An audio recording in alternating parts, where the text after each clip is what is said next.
Good time of the day, all creatures of virus change ratings, and welcome back to Kingdom of Aldana. No jokes today.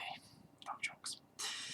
Previously in our session, Stans were stopped by Kairos in front of the mansion of Oko and urged them to turn around because they were too weak to fight Oko, and that Zardos must first obtain the strength he is supposed to obtain. You attempted to persuade him to join forces, but you failed to do so. The fight happened, and although most of you were defeated, incapacitated, or outright dead, Zardos managed to kill Kairos and assimilate the third blade.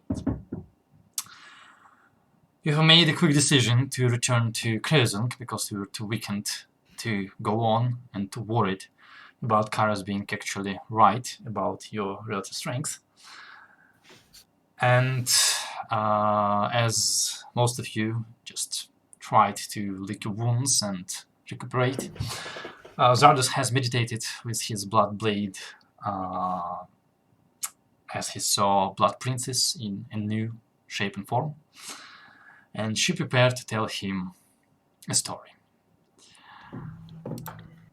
which we will go into just in a moment because strange. Yeah. For some reason the layouts switched around on my recording, and I need to make sure that Tranga is not Zardos. Or a spearman.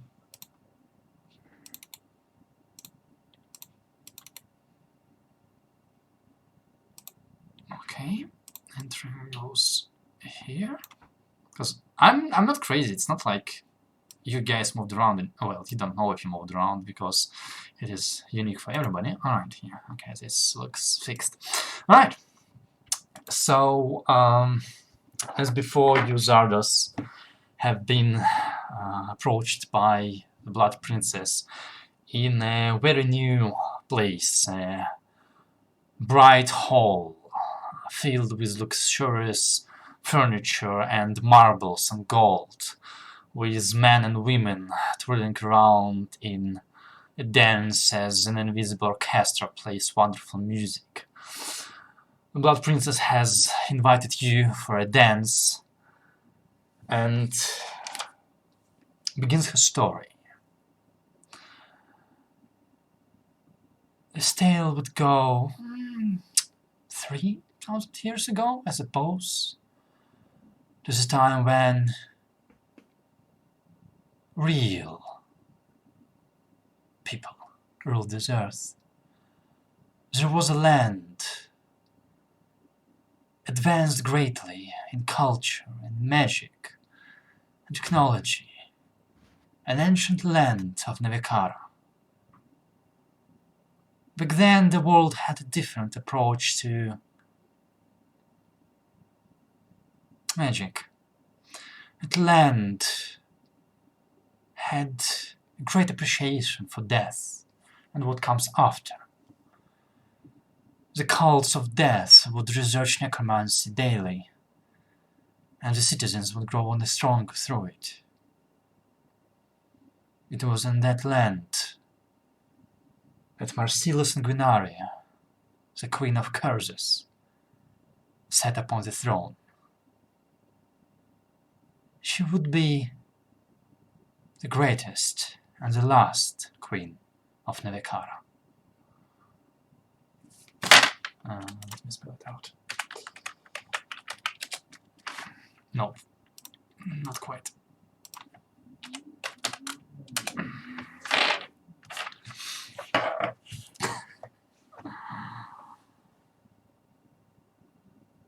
There were many elite priests that accepted ugliness and undead visage in exchange for immortality and power. But for Marskala, it was not enough. She wanted to be not just powerful, not just immortal. She wanted to be beautiful. And so she developed a potion potion of life, and when one drank it, they obtained eternal life, eternal youth, and unlimited strength. Of course, it would be too boring to be the only one with power, but it would also be too reckless to share it fully. So she let her servants drink of the potion. But that version was changed. I still gained the immortal life, the strength, and the youth. Also gained the submission and the cravings. And thus the first vampires were born.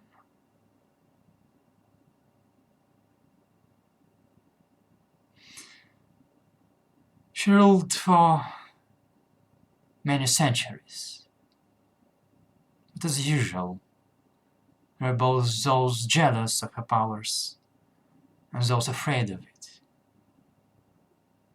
Though she was attacked both from within by those seeking the true potion and those outside, claiming that their rule was an abomination. The kingdom was destroyed. Markala was killed. And her lineage has spread across the lands to give birth to the vampires that you know nowadays. The bloodlines have sinned enough and bred enough. They come in many shapes and forms, with different cravings, different looks, different curses. Your father has adopted the blood of one of such bloodlines, a more powerful and bestial one. They're not common, but they suited him well.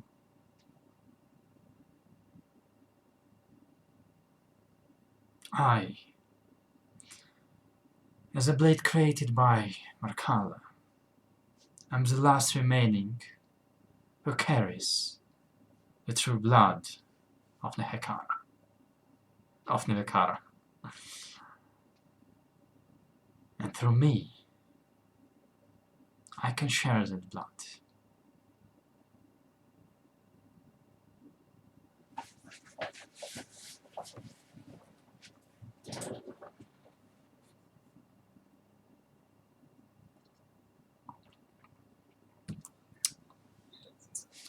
And that's your plan. Sharing that if I complete the blade. Yes?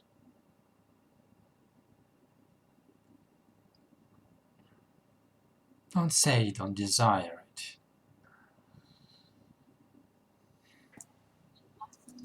Power was never really something I looked for.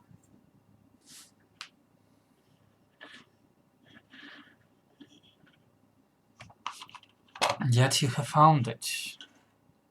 Or it has found you.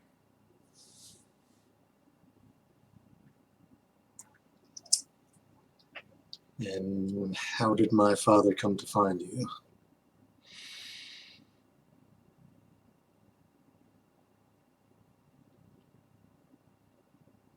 Honestly, that is the most boring part of the story. I spent thousands of years locked in the tomb. Your father has sent people in your line of business to infiltrate the tomb, to find me, and to bring me to your father. Most of them died in the process, and those that didn't were killed by your father, but he succeeded. That's right. So a tomb of Markala? That is a good question. I did not gain sentience and memory until I was already entombed. darkness and solitude is my first memory.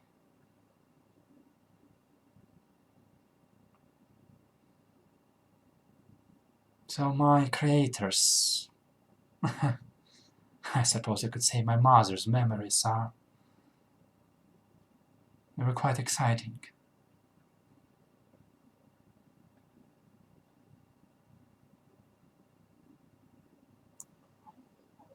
You taking on her image in this form? No. I wouldn't know how she looked like. But Just curious as to where you got that from. not at all. If I remember from her memories, the people of Navikara were of darker skin.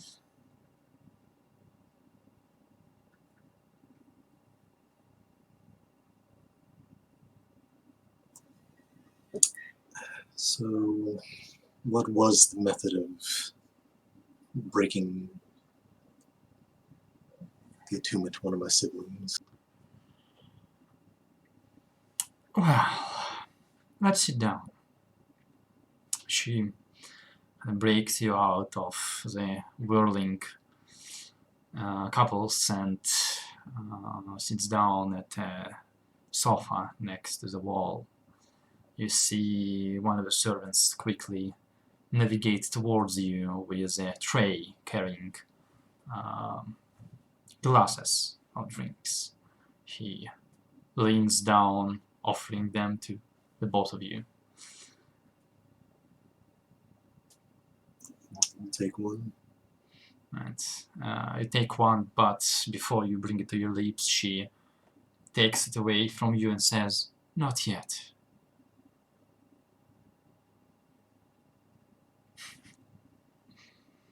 And chases away the servant.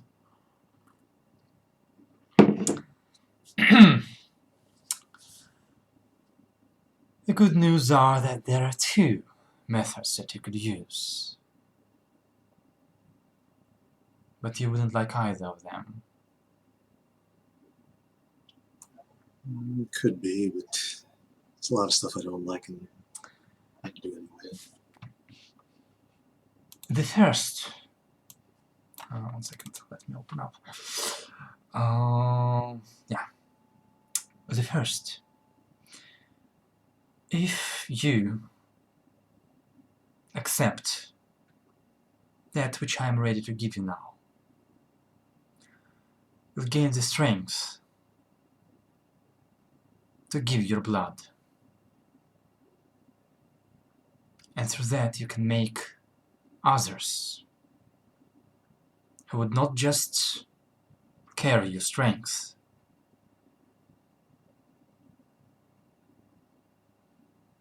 but listen to your every word. Tal, can you hear me right now? Yeah, but before, like, you got cut out for me. I don't know if I'm the only one. Can everybody hear me? Yeah. Alright, let's go on. This is important. So, if you were to find Baros and make him your thrall, then you will gain control over his blade. It will be enough to count as making him submit. Of course, he will not be live anymore, but he will still exist. His memories will be there, and so will his personality. He'll be your servant, but for someone as kind as you, this might beat killing him. Yeah. I think I'm good on that one. So you say. The second method is far more curious and comes through luck on your side and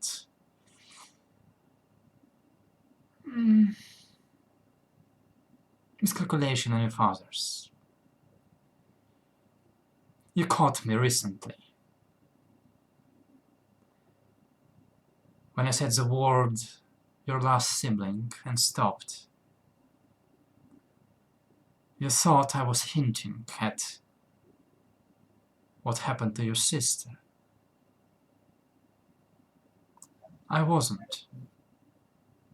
There was another thing that you didn't know. Is that The first time we met, I've told you that this blade can be wielded only by you and the 4 of your siblings. Yes, there is another. wait, what? When your father sundered me and bonded me with the family, I felt his bloodline. I felt all 5 of you carrying his blood. Yet there are only 4 blades. If you find the 5th sibling, a blade could be transferred to him if both sides are willing. Then you could kill him or her. Get the 4th blade, but keep your brother alive.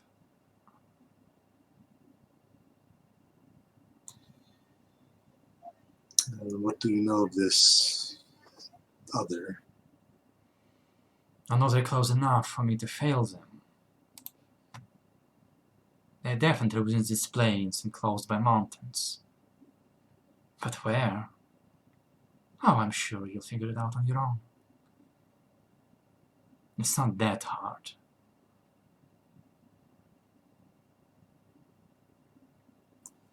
No, if whoever this other one wasn't raised by our father, I'm sure they're better off.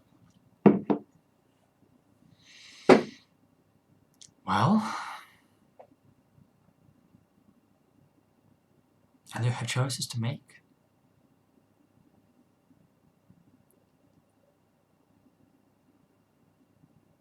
Yeah, I've been so great at those.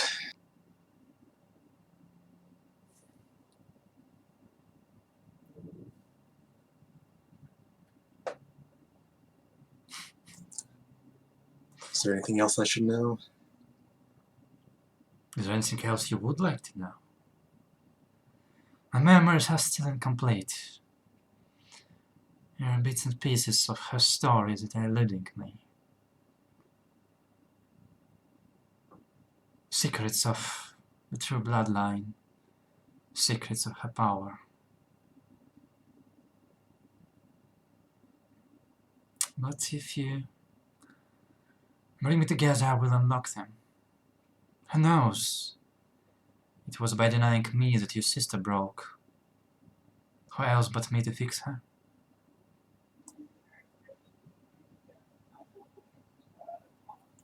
Could you really do that? Or is that just dangling some tasty bait in front of my eyes? No, I'm sure it wouldn't be easy. You'd need...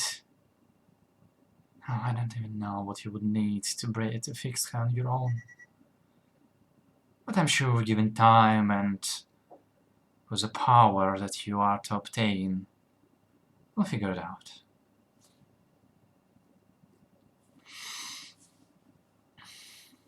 The cults of Nevikara are well versed in what comes after death, finding a lost soul, fixing a torn body. It's all extensions of the same magic.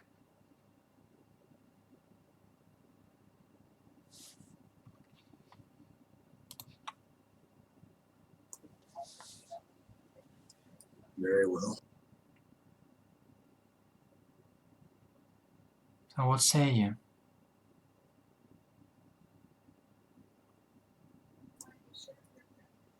If there's a chance to save her, I can try. She puts aside the glass, leans forward a little bit, and you see as her fangs show under the red of her lips as she bites down on her lower lip and spreads the blood like lipstick. It just waits for you.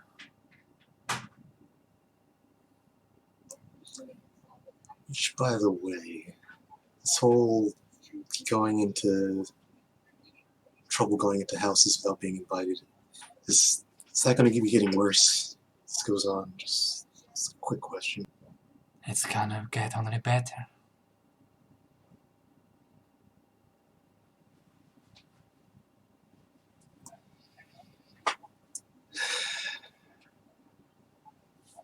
All right.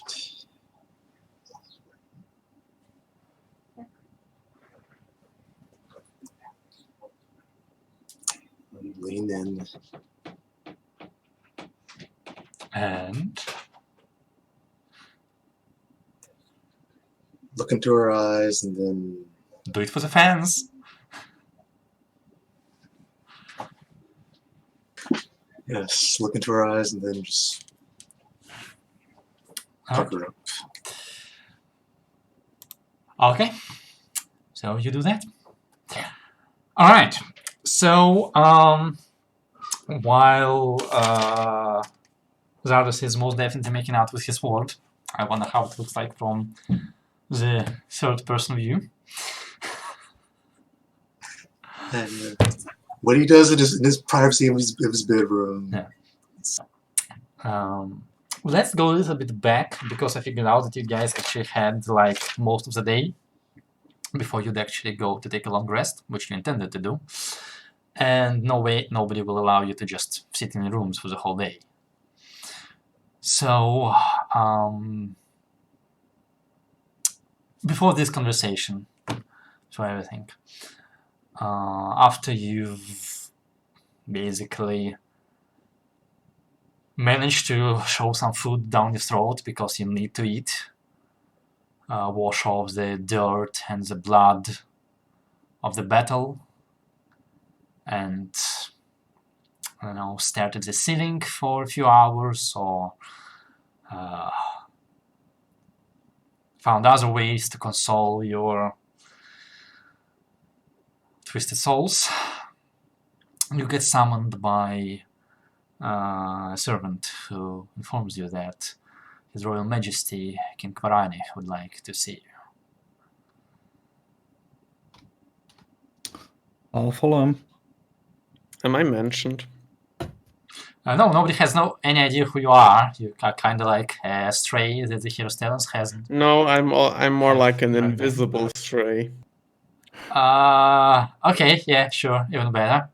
So, as you were invisible, did you like ate invisibly, showered invisibly, or just stood to the side There wasn't too much to do anyway, and watched right? Zardos make out with his sword? That was very peculiar, yes, but You get used to that. He does that. and you know, Rasim is by now used to watching invisibly, so it's okay. Are we aware that you're there? That's a good boy here. I'm pretty stealthy. Are you though? Make me a Yeah, I have a stealth check, +7. Let's see. just to see how well you. I mean, I think that's everyone but No, Jesse, maybe? not just him. More like hear him, yeah. Probably Leos as well. He probably has 16 now. Passive Oh, perception. right, you. Actually, then Dragon Yeah. as well, Because it because went Dragon up. has 16 as well. Yeah. So everyone but Zardos notices me. And others. I'm busy. He ain't here anymore.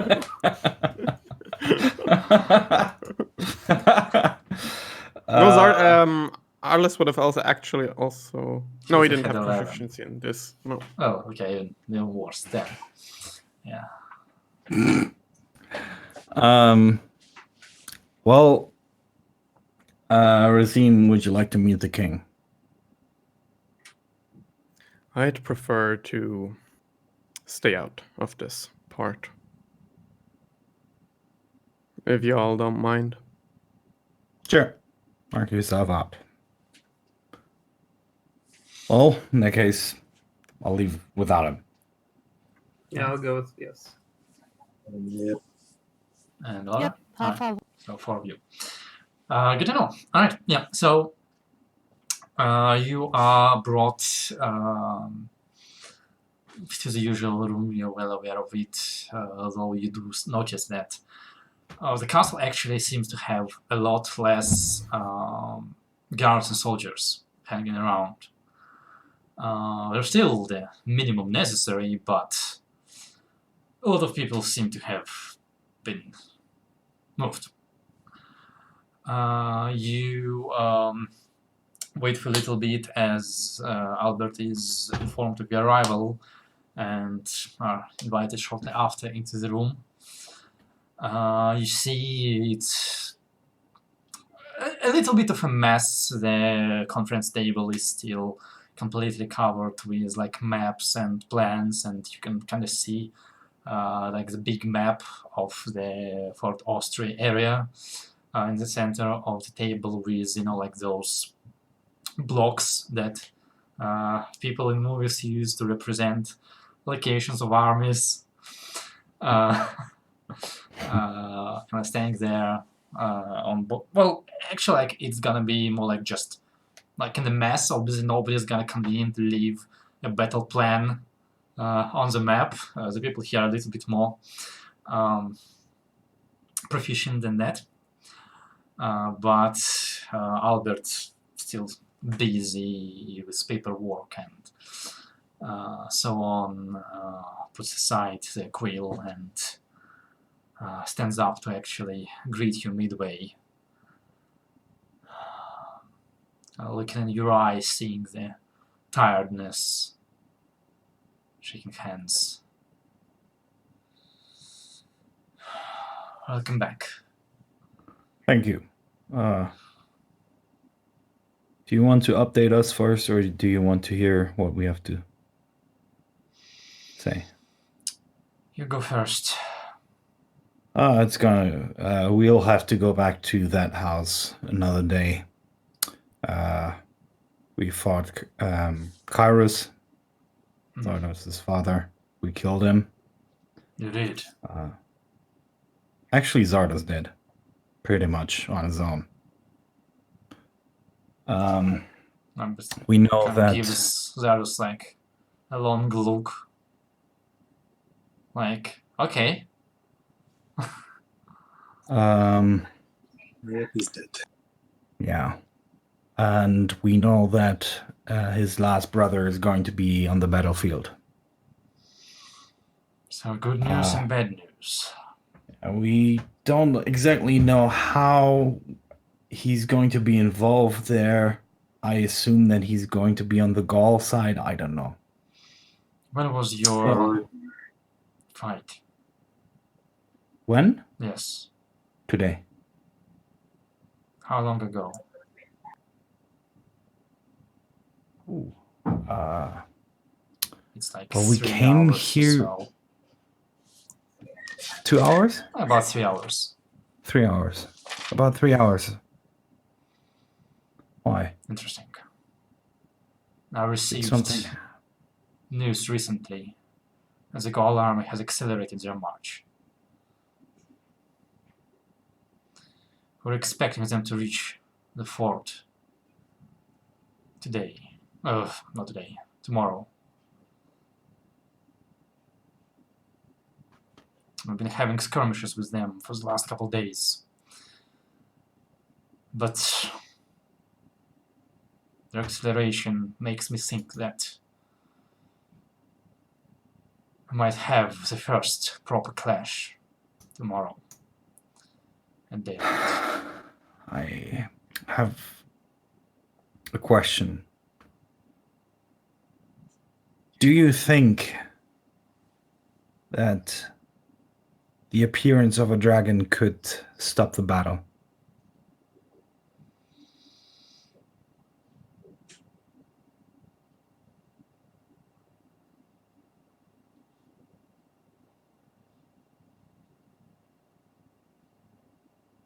Are you asking if a third-party dragon appears, or... I'm talking hypotheticals. If you're here to tell me that the Mother of Dragons is ready to break free, then yes, I will stop the battle.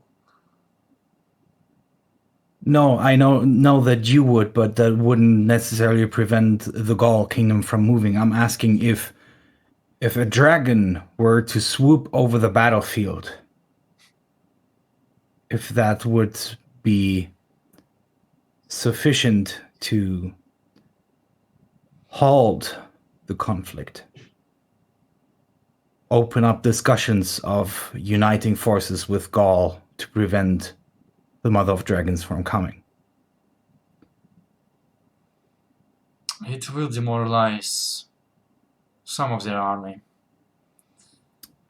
Much of it consists of peasants, basically. I don't expect them to stand and fight with a dragon flying overhead. The knights behind them, however, are seeking our blood. And knowing Gaul, I'd expect them to charge at the dragon, rather than stop and run away. Okay. But if you're telling me that you have a dragon you can bring to the fight, it would be a great asset.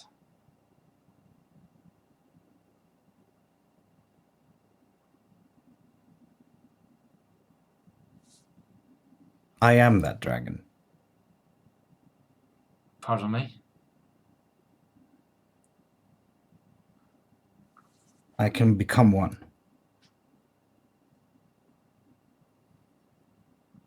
That's pretty cool. Yeah. Please clarify. I can turn into a dragon. Into a large green dragon. For how long? And is it a real dragon? I'm gonna be as real as it gets. You've never done that before. And I can stay in that form until I think for a long time. Indefinitely. As long as I don't get killed. I think that stops it. I haven't tried it yet. Could be very useful in the previous combats we were in. Yeah, a little bit. Yeah, sorry, it was just something that I thought of today. Okay? Chill the fuck out. And by the way, Zardos did it today anyway, so we didn't need it today. Yeah, well, I mean, I only did part of it. Trigo put a pretty big hurting on him. So. Yeah. So what if that dragon was to fight on the Aldanian side? Well, I can Written- definitely promise that it will make this battle much easier. Oh, After all, the purpose is not to kill them all, but to send them running.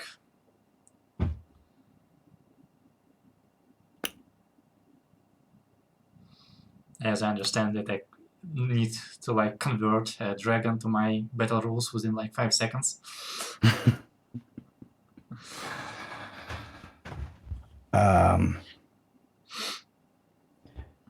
Yeah, so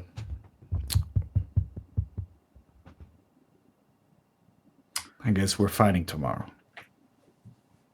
Then you have taken the words out of my mouth. That was my question for you. Well, I am fighting. I cannot speak for the rest of them. Supposedly my brother will be there, so I will too. Yeah. I'm no dragon, but I'll be there. You could be a dragon rider.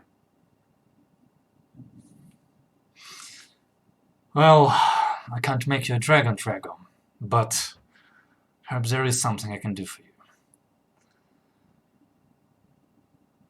I should have waited saying this for a more dramatically appropriate moment, because we need to wait. And while we do, what more stories do you have for me, friends?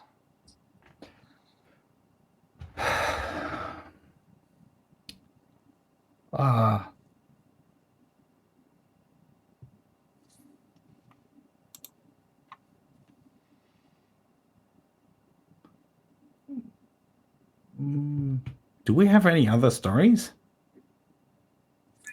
I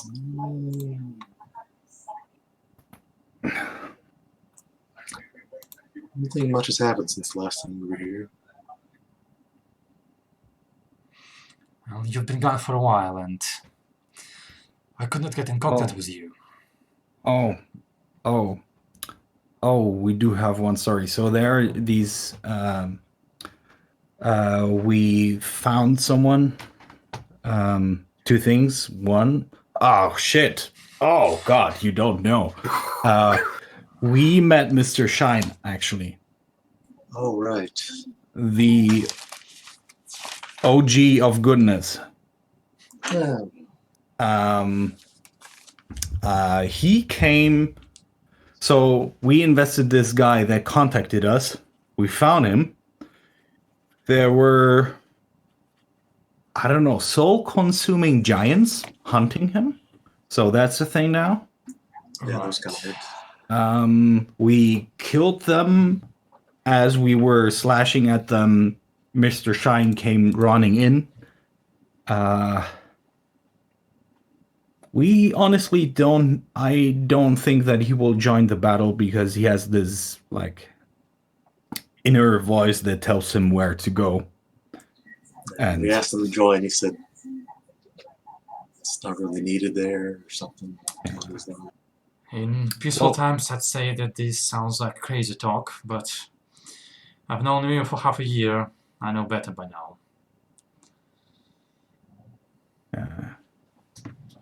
There's he also came riding in on like a massive Kirin. yeah, Kyrian. It's celestial being. Pretty sure I can turn into that one as well. It was kind of cool. Yeah. Question: can I actually shapeshift, like do an attempt to shapeshift into that with my regular animal form, or do I need the shapeshift? Your regular animal form allows you to turn into like beasts up to CR what 2. Oh, even better. Kirin is a celestial, and Kirin is a very powerful celestial. Gotcha. Okay. But shape change is a level 9 spell that does exactly that. And unlike Leos, you, if I remember the spell correctly, can be a dragon and a Kirin, and then a dragon again, and then a Kirin some more. Oh yeah, but you need a jade circlet for that. Oh, where you will get one at your current level. Yeah, by the way, Jade by canon does not exist in Aldana. joking. It does. I definitely remember you finding like a Jade statuette somewhere at the start of the campaign. I think Trek is the only one who remembers it. If he does. So yeah, you can. The spells work differently. I think polymorph is more complicated. which is why I have sent Lucas like 2 pages of my comments on how it works. Yeah. But yeah. And like if you turn into Kirin, you get all of the spellcasting of a Kirin and you get new spell slots of a Kirin. So that's body meaning. Welcome to level Oh. 9, baby. Holy smokes. Yeah, so we can have 2 of them. Just Yeah. for shits and giggles. Yeah. Um,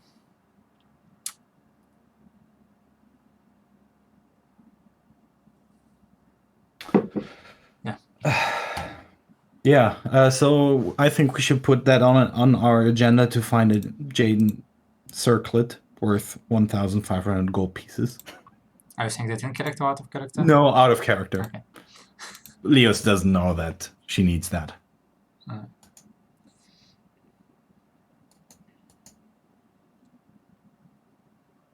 Man, wars are expensive, huh? You can both turn into dragons. You can be twinsies. You can try and use it to full muzzle dragon at some point. That would be fun. Oh, hey, there we go. That's not the best enough at all.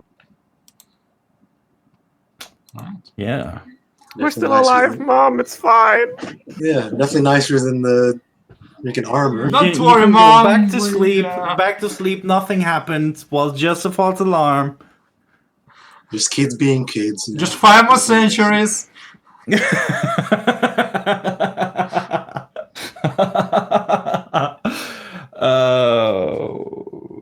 Right. So we met Mr. Shine. That happened, and we brought the guy back here that we met. He's willing to fight with us against Oko, which is awesome. But I'm pretty sure I'm not so sure that he would like to get involved when fighting a war.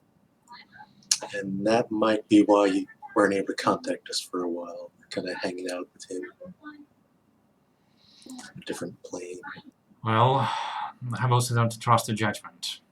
If you have faith in these men, Yeah, it's a man. I think he looks like a man.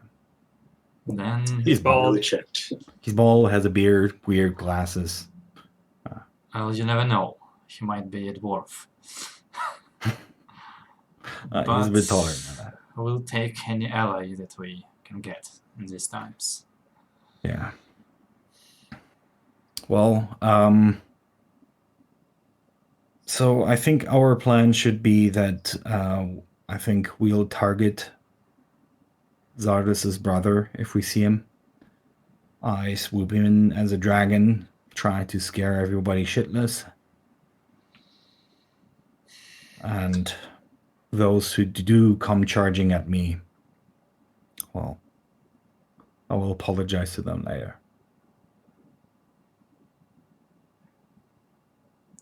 I'll warn Lord Edge of your impending arrival and what expect from your side. It would do no good if our arrows were to turn at you. Yeah.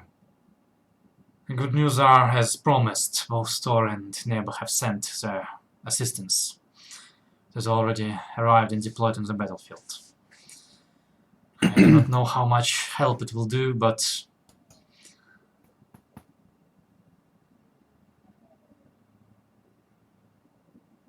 I've seen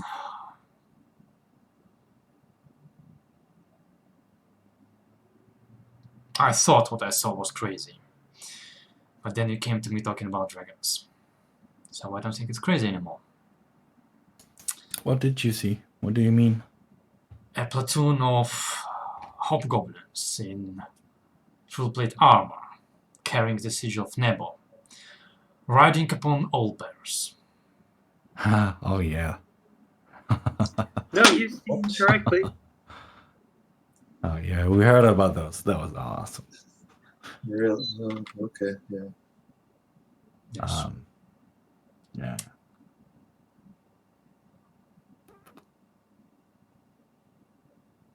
Oh, by the way, since Jay posted it, did I get a response from QN?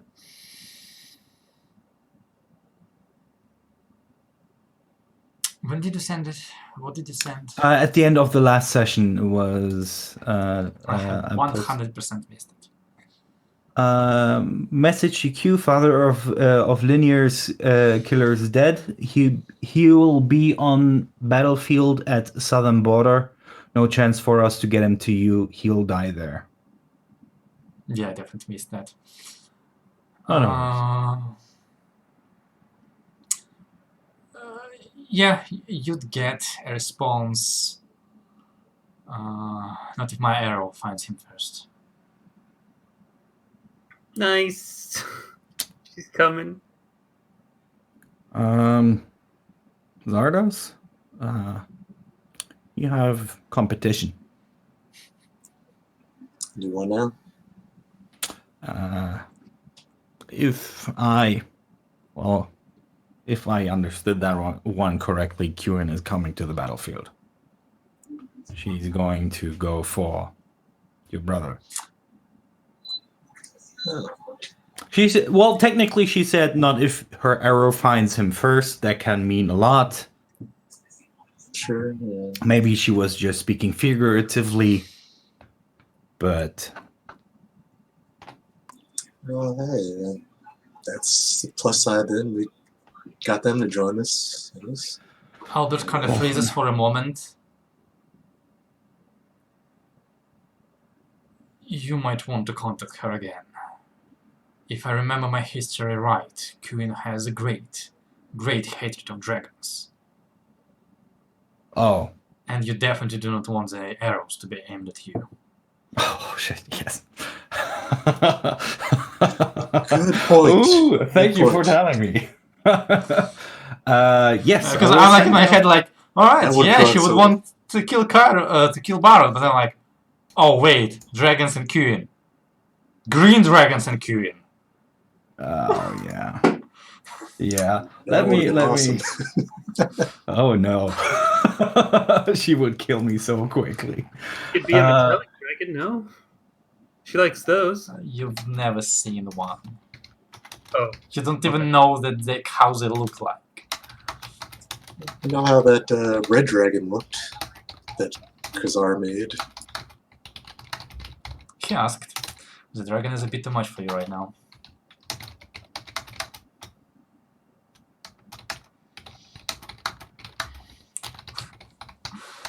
I'm just imagining Cleus kind of like takes out an ice stone, boop, boop, boop, boop, boop, boop, boop, boop, boop, and the smiley.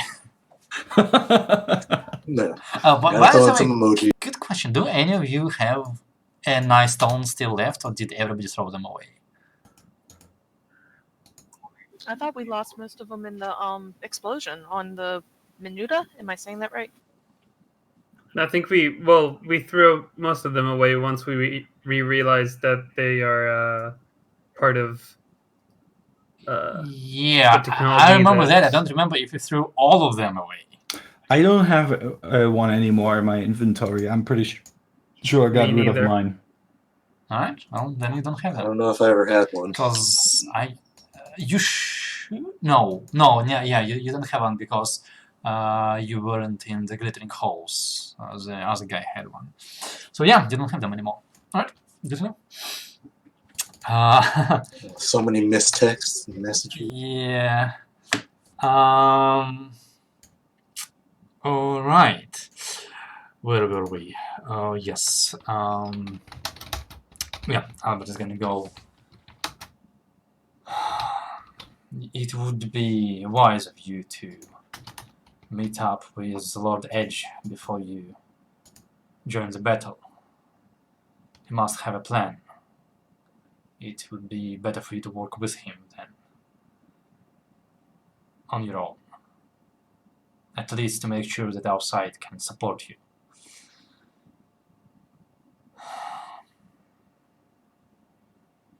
And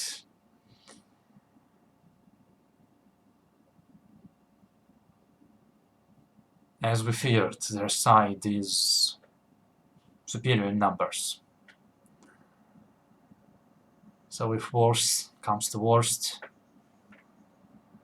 we cannot let them reach the fort.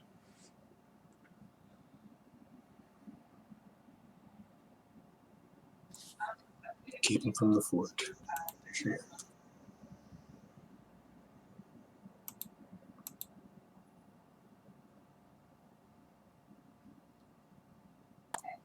Did you get any good info from what's the name again? The new dwarf.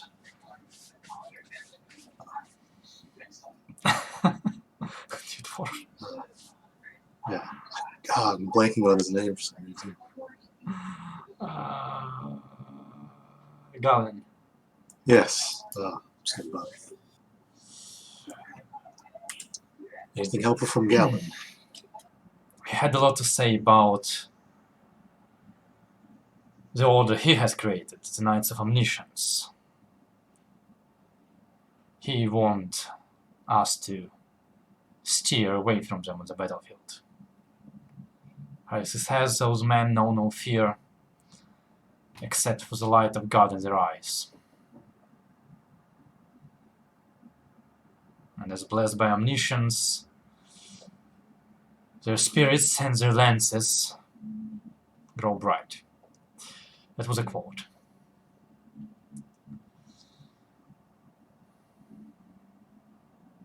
But Gaul is known for their knights. I'm sure they'll fight to the death, no matter what. Do the knights fight ranged with ranged weapons? For a Knight of Gaul, picking up a bow is acceptable only when you're on a hunt. Everything aside from that is dishonorable. Mm-hmm. So, cavalry. They've brought a lot of cavalry. A lot more than we have. Then I will make sure that my dragon breath hits them.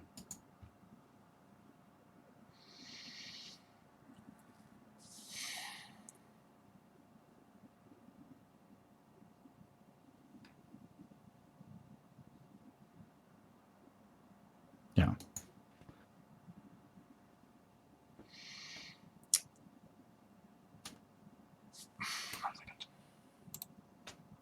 As Albert kind of consults his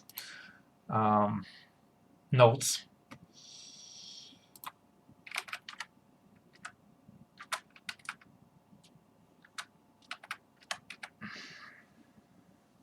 Yes, I'm sure your dress will be enough to hit all 400 of them. 400, fuck. Well, I will hit. A few passes. I mean, any hit. Yeah, I'm really looking forward to the dragon fighting tactics you're gonna show me. It's essentially just a bird shitting on them and flying away. So long as you give me the right to do the same with my dragons by doing that. That's poison damage hitting, right? Yeah. Yes. Thankfully for you, most people in Gaul should not be immune to poison damage, unlike you.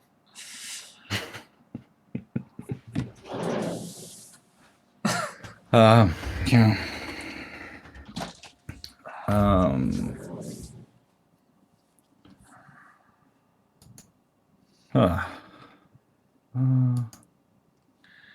By the way, this you get a message back from Queen, which goes along the lines of I'll kill the demon first. Then I'll think if I still want to hunt some dragons.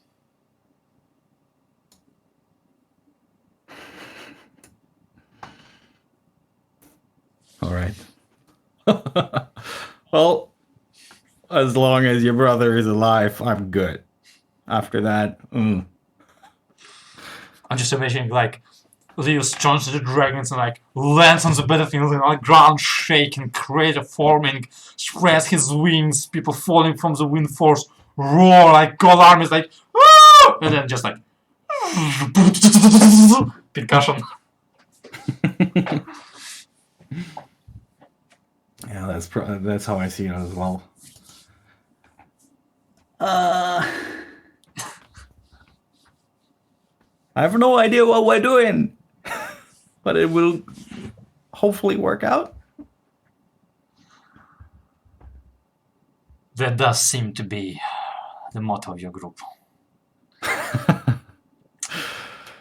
Yes. If there ever comes a time when I knight you, I'll offer that as your family crest. That's a very long crest. I've heard longer. You know what? Yes. I will accept.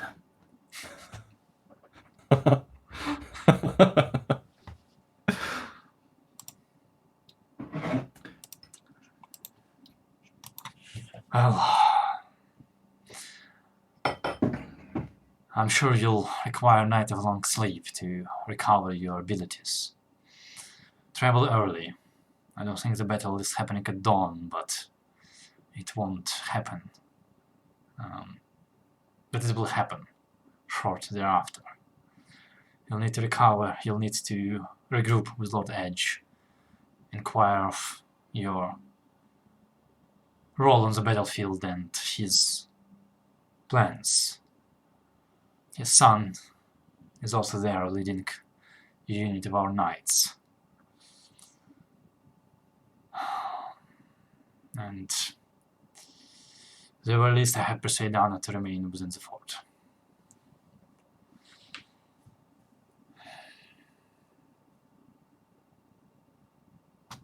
Anna is at the fort? Yes. Why? Couldn't sit still. After all the time that she has failed at her duty, although we failed much more, she has been hit hard. Encouraging our troops was the least she thought she could do. I do not know how I will break the news of Aris's demise to her. Who still doesn't know? Yeah, maybe we do that after the battle. Certainly. Though it does not make it better. No, it doesn't.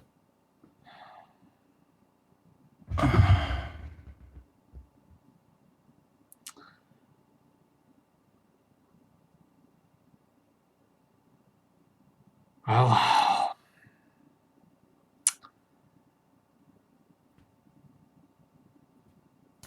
I'd wish you luck, but I'm certain you don't need it. I'm honestly thinking that it's only luck that we have to thank for being alive. If anything, we need all the luck that we can get. But thank you.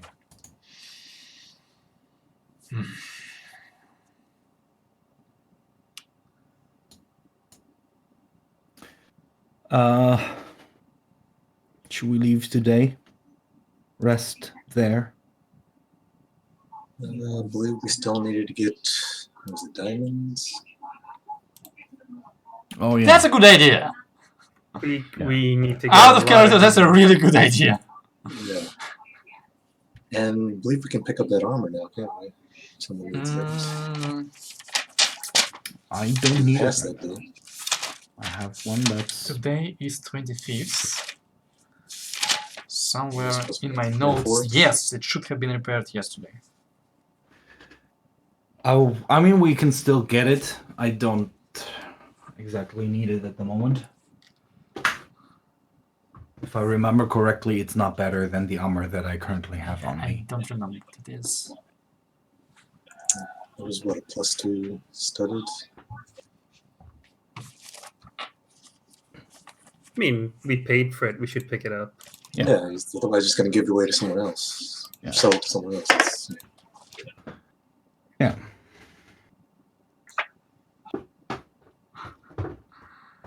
We can always sell it to buy more diamonds. Speaking of diamonds, if we can, we need to stop at a jewelry store shop, or I don't know, maybe an armor shop. I don't know where they sell these kinds of. The grocery shop next to apples.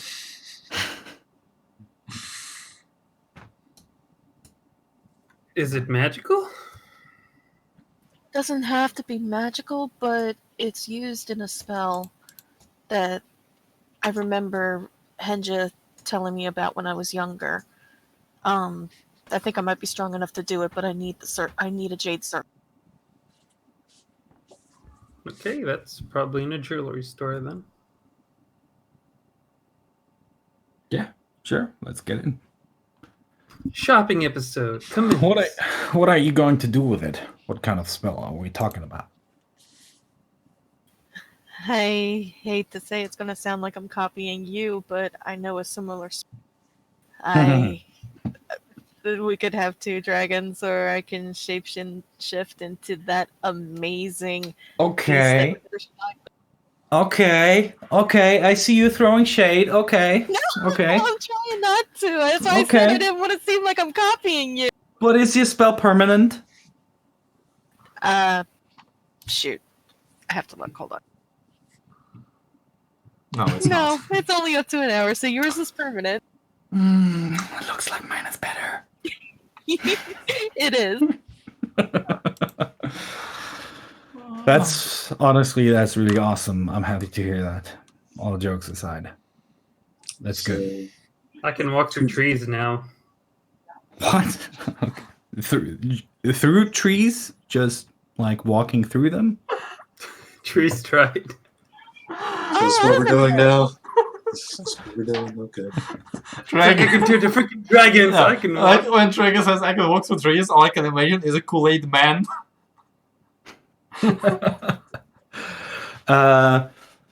Okay, so we actually have 2 dragons. If we want. So you guys turn into what, the green dragons you guys saw, or that thing Xar made, maybe? No, I cannot turn in. I don't know. It's that one. There's a limit to what it does. Let's try the green one first, see how that goes, and then I'll experiment some more about other forms. But the green one, I got the closest look at, and that one was real, so I think the chances of me becoming a green dragon are much bigger than that lava thing. Make an Arcana check. Oh, yeah. Oh, come on. Fuck me. I'm gonna inspire myself. I'm not sure it's gonna help. Unless you roll it.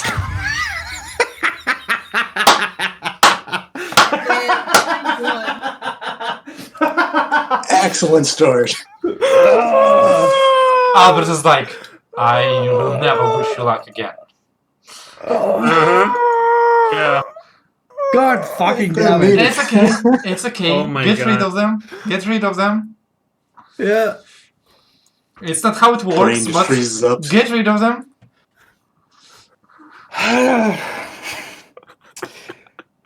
Yeah, I will look, the green dragon, let me do that. By the way, Trego, would you then go onto my back? I could. Because Okay. then I can swoop in. If we see, I mean, Zardos, you could also jump onto my back. Actually, you all probably could fit on my back. I could swoop in to where your brother is and drop you off. This is actually an out of character question. Can Trego fight mounted on a dragon? Depends on how big a dragon is, because you will still need enemies to be within 5 foot reach of you. So you can pick up a lance. It will increase your range quite a bit. That's why Karus had a lance, you know, to fight off a big dragon. Well, can you turn your spear into a lance? I can throw my Not spear. yet. Also, since Leos will not be a controlled mount, he'll be independent. It means that either he lands and you fight off his back while he stays in melee, meaning he is also gonna get hit, or if you wanted to fly by strategies, then you will all have to hold your actions and do only one attack, because you can do only one attack when you hold your action. Yeah. But if they have flying creatures that come in, you could fight them off my back, and I'm also well, actually, I'm more asking because you could heal me just in case. But There's like 50 mages throwing fireballs at me. I want to try something, though I know it's not written, but let me try. But- I'm going to try and turn... When Leos mentions if Trego can fight on his back as a dragon, Trego's going to try and turn Sun Warrior into a lance. it doesn't work. Okay. I could, but it's going to be a bit tricky. Yeah, but I mean, if you're thinking about fighting on the back of a dragon, spear is not a weapon you have in mind. It's gonna be more like Kara the dragon, and the dragon fights them. Because, you know, Kairos was bigger than you, and he had a lance. He had a very long I mean, reach. or Melara, no, you're another dragon, probably. Alright, you can have Leos turn to dragon, Milora turn into Kirin, ride Leos and heal him as well with Kirin, and then Trega. And then Yintani ride Milora, Kirin, Are we doing Bremer Stadtmusikanten? and No, then we're Trega the can ride cheerleaders of Yintani. Aldana. No, that's just a flying cheerleader pyramid. Because, like, the dragon is 15-15, Kirin is 10x10. No, Yintani is too big for that. Yeah, okay. Intarni's 10 by 10. Yeah. I think Kirin's 10x10. I don't remember. I think we He's should huge. also check on No, he's 15x15. Racine. So,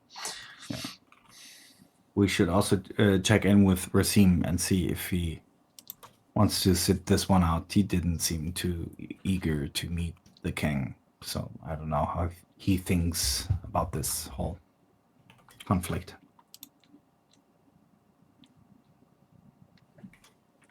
So while you could go to town, get the armor, the Jaden circlet, And diamonds, I could talk to him and see where he stands on this. Okay.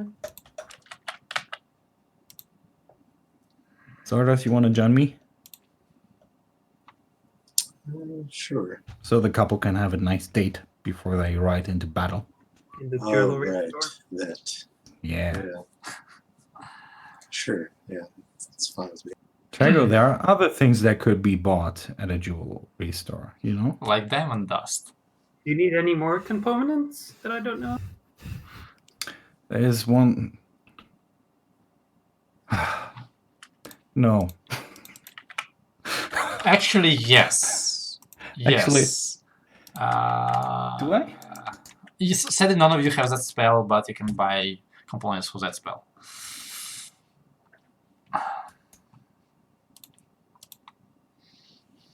Platinum rings. Yeah, that was pretty much what I was hinting at, but What? That's a good spell. Sadly, don't have a cleric anymore. Yeah. So, as you kind of like start losing train of conversation, Albert kind of like perks up before you leave. And at that point, the doors open and a servant, not the servant, majordoma, brings in like a really big chest and a smaller one lying on top of it, and places them on a low table.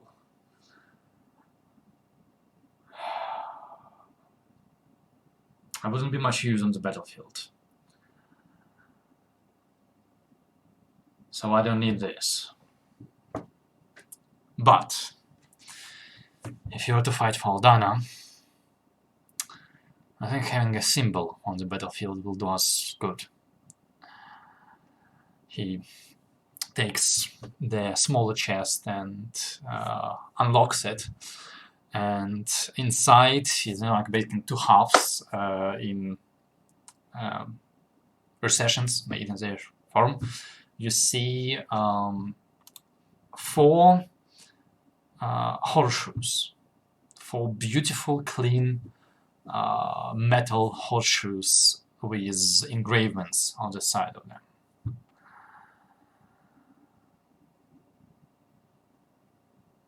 Shod your steed with these, and his hooves will never touch the ground. No. It doesn't let him fly. He simply hovers. But it means he can run on lava. No, not flying. Not flying. Those don't exist. And look at that first. Look at that first. Yes. Why are you crying? I'm trying. Yeah. Wait. Tragic can always tell the internet to fuck off with someone in Griffin. Hell no, he's my brother in faith. Yeah, suffer for it. I mean, he'll still be there, just different form. It's cool. Nope, it's gonna be different. We talked about it. It's gonna be a different spirit. That's good. That's really good. Alright. So he closes that and puts it aside and puts his hand on the bigger chest. This has been in my family for generations. I wish I could say that it is a present, but it is just a loaner. He sighs and unhooks that chest, and inside you see a pair of metal wings, kind of like folded together.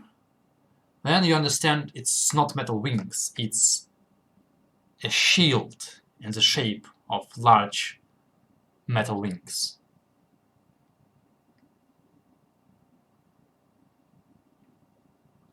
Are the wings shaped like heron's wings? This artifact is the reason for my family crest. The heron's edges.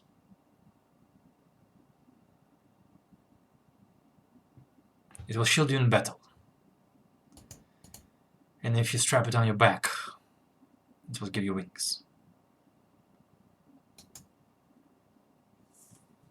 Dude.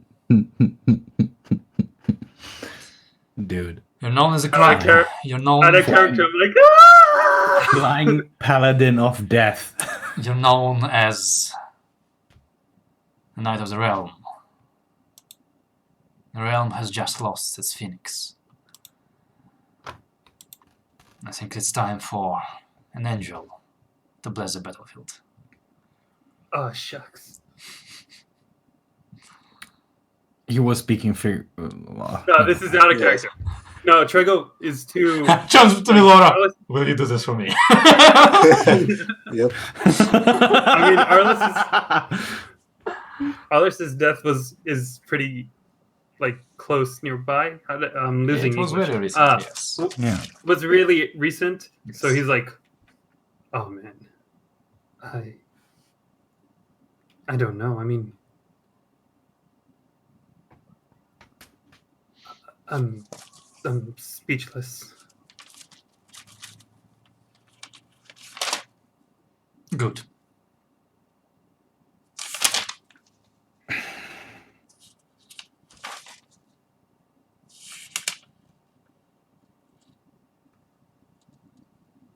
It will be an honor.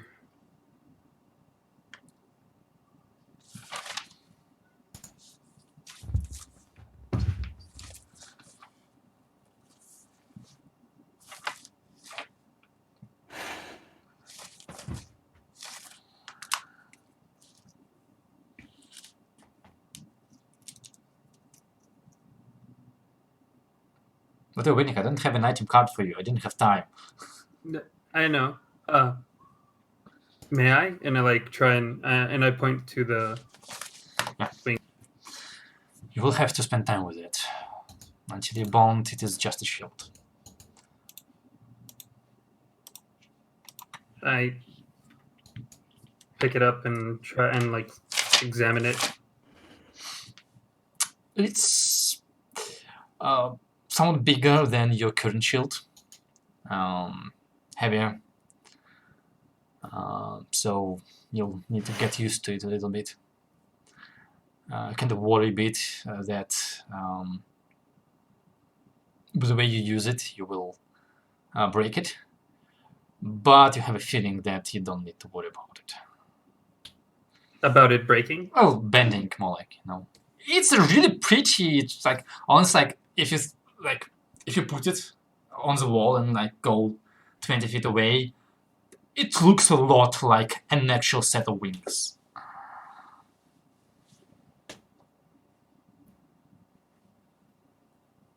So it should look pretty good. I'll return it as soon as we're done in the battlefield.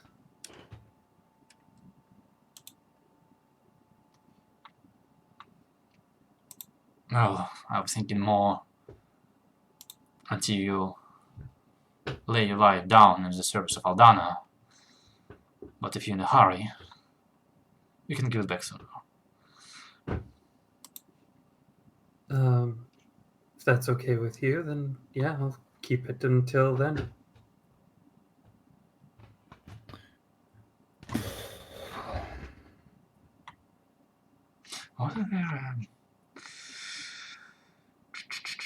Is there a picture of this thing? No. I was like, what do I prepare for? Do I prepare for this? Do I prepare for something more important? No? I'll have it ready for next week. Okay.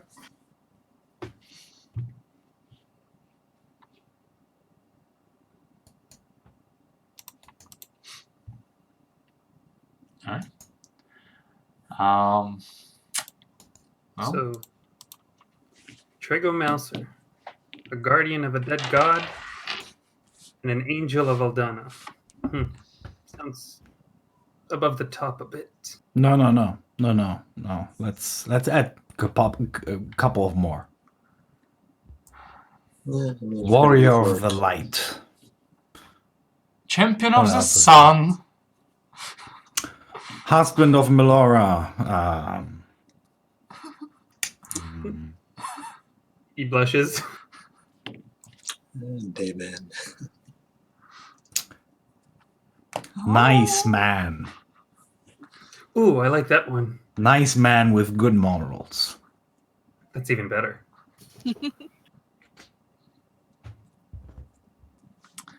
Well, so long as it stays as Traga, Guardian of the Dead God, and Angel of Aldana, instead of Traga, Guardian of a Dead God, and Angel of Ruined Kingdom, I'm good. You're not ruined yet. No, not yet.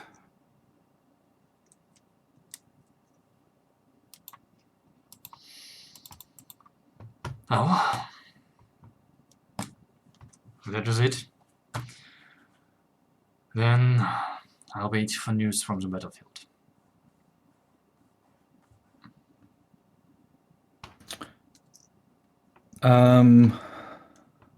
Yeah.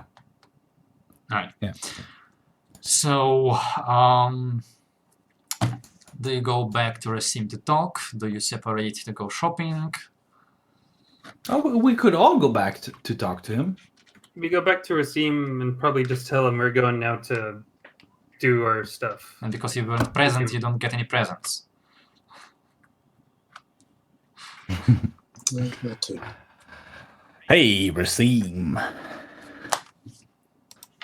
Where the fuck are you? I can't see you. Hello? Okay. Over here in the corner.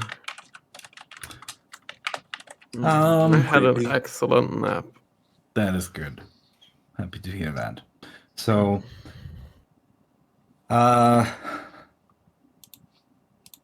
much do you know about us? Do you know who we are, actually? Ghostbuster. I know what the Heron's telling us, yes. Okay. So, have you heard about the war with Gaul? I think you spoke of it before. Yeah. So, it's going to start tomorrow. There's going to be a battle. And Laris's brother is going to be there. And we have to take him out.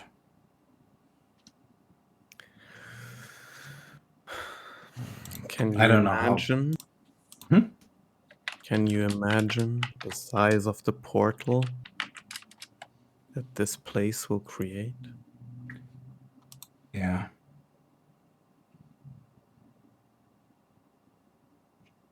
That's also, yeah.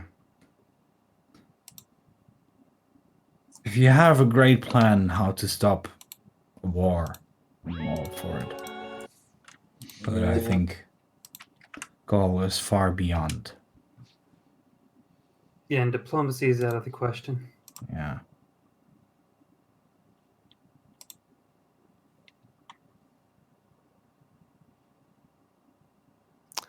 So, want to make your point? My question is if you are willing to join us. How else Right. am I gonna try and close the portal afterwards? Fair enough.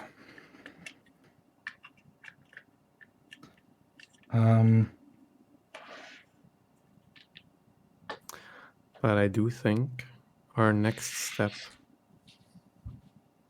should be closing these things from the other side. Heading to the Shadowfields. I'm okay with that. If you think you can do it, yes. I'm for We it. can close them one at a time if we survive. So can you close this portal from this side, or are you just temporarily going to shut it down? Depends. I can't say before I see how it is. I It can see. also take a while to really develop, so Okay. So I'm going to turn into a dragon tomorrow. It's probably good if you sit on my back and throw magic at people that we want to kill. Which is what's your brother's name again? Barros? Barros. Barros. Yeah. So our primary target is hopefully a dragon will create sufficient fear for the Gaul soldiers to disperse, but probably not. At least not the knights. We're gonna swoop in, try to kill Barros. I'll Scare off as many slap soldiers my as we can. wings, roar at people, try to scare them away.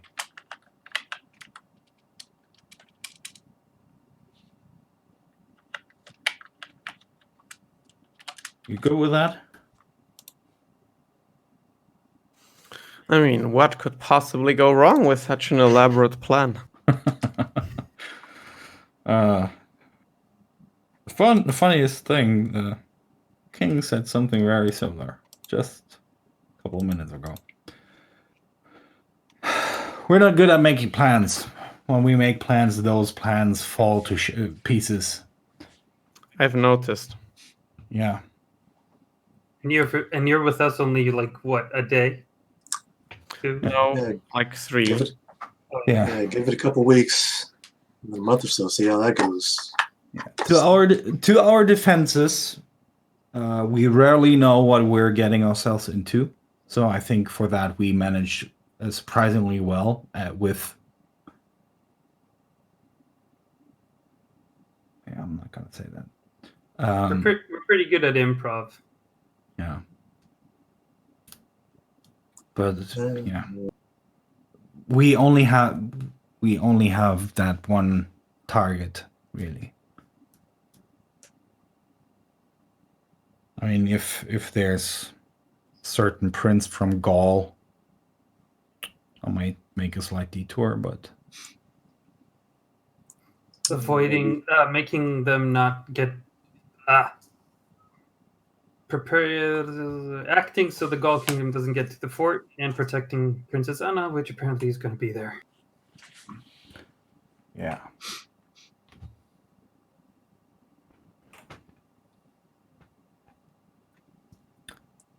That really concerns me, especially with the assassin still on the loose.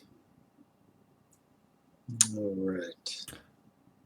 Do we have a sending stone that we could give her?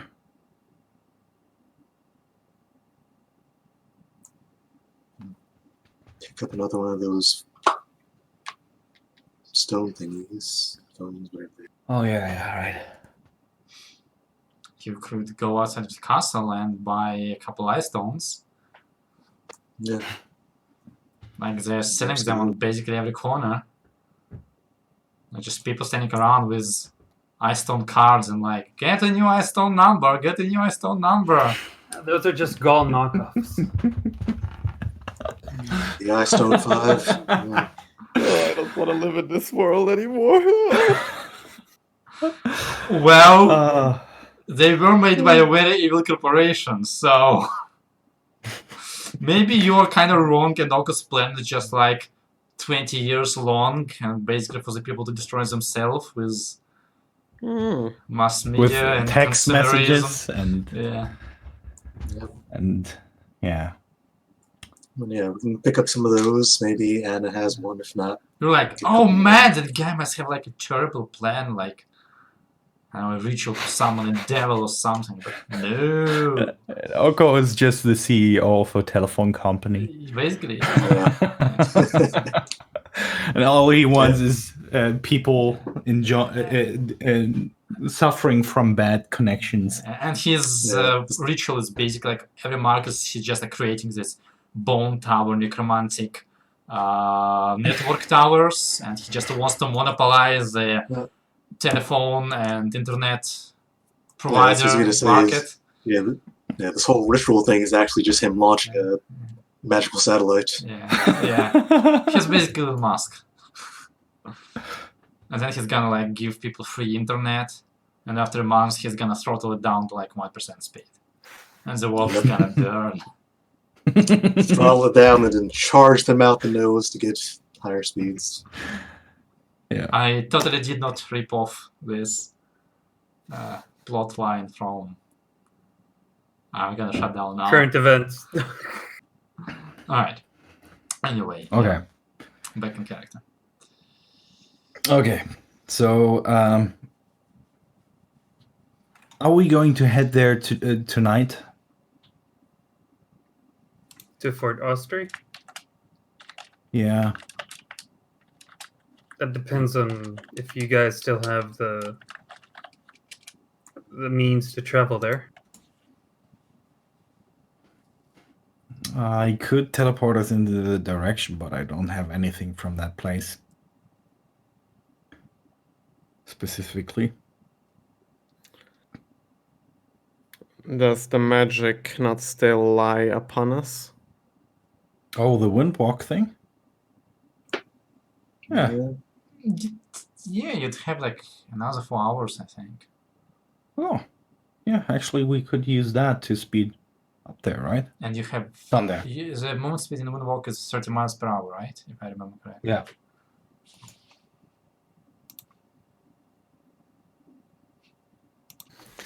So 3 hours, 3 hours maybe. Quite a bit less, yeah. So if you hurry up with the shopping, we could, or actually we all follow along with the shopping and then we fly down there. And turn at the What about clouds and just go shopping. Yeah, do Cloud that too. shopping.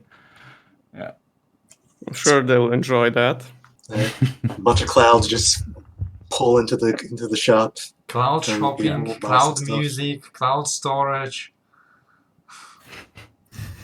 It's all in the cloud. It's all coming together now.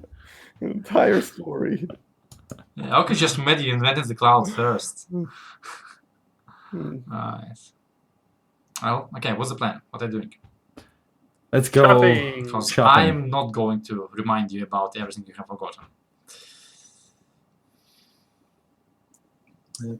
Quick shopping. Let's get the armor.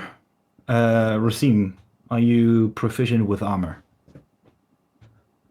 He's gonna like lift aside the upmost ropes, or come back to visibility. Lift the ropes, and you see simple studded leather beneath the ropes. Today is your lucky day, my man. Get an upgrade. All right, let's fetch it. Let's go. Alright? Let's go get the armor first. You go and get the armor. You've got it. I hand it over to Rasim. Ba-ba-ba-ba-ba. As a thank you, Diamonds.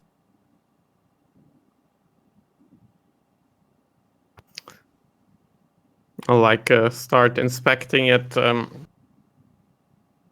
Seems like a somewhat generous thank you, but I'll borrow this for the moment.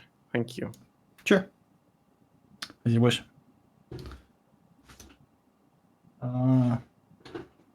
Diamonds? Diamonds.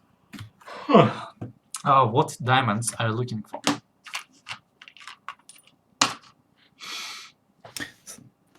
I don't know. Wait, I'll link it. We need this. And we might need, because I can use that now. Can you not spam it? Okay, so we need 300. So diamonds worth 300 GP. Then we need a diamond worth at least 500 GP. And diamond dust worth at least 100 GP. Alright. Well, let's. Out of character, we still have plenty of great restoration charges, actually, but doesn't hurt to buy more. No, if we have enough, then I Well, couldn't it does remember. hurt Doesn't because if you buy out all the market of diamond dust in Kruzung, you'll drive up the prices. But it doesn't matter to us, though. You know, if we get less for the same amount of money, it's still the spell No, still no, no, works no, no. because it's still The diamond spell dust worth accounts for 100 the GP. average multiverse price No, it of doesn't diamonds. it doesn't say that in the spell description. So Alright. Open the book. Spell economics. I think it's in the Dungeon Master's Guide, but somewhere in the front it says, "Your DM is God, listen to him." So that's where it says that. I think it does say that somewhere. You're correct. Yeah, I remember reading that somewhere. Another sentence says, "Sometimes your DM is multiple gods. Please don't play 5 clerics." That sounds like a fun campaign, 5 clerics. Yeah. don't know. Okay. Bum bum bum bum bum bum bum. It also sounds like a start of a joke. 5 clerics go into a bar.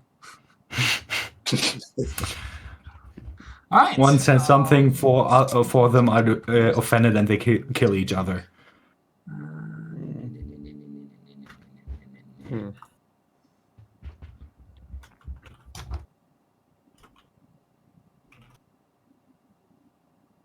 What does it take? Where is it? Oh yeah, okay. There. Who's buying diamonds? Me and Melora. Make me a persuasion check. Okay. All you. Wow. People forget how Oh. charismatic Trego is. You roll 29. Okay, never mind that. Yeah, you find enough people there. Let's 1 second. Thank you. You make great service for the kingdom. You find assorted diamonds, 800 golds worth of those.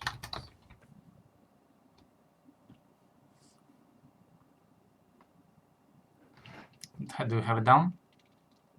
I'm Yeah. writing it down and then That's I'll small diamonds that either can me or work sell them. for Revivify. Small Oh, I can. These are Revivify diamonds? you Yes, said? yes, yes, Okay. yes. I'll put it in You don't the... have to buy all of them, but you can buy up to 800. So, figure it Well, out. we're definitely getting buying all. all of it. Alright. Yes. Make me another one for buying, what's it called? 500 gold diamonds. Because those are quite a bit more rare. 26. Nice.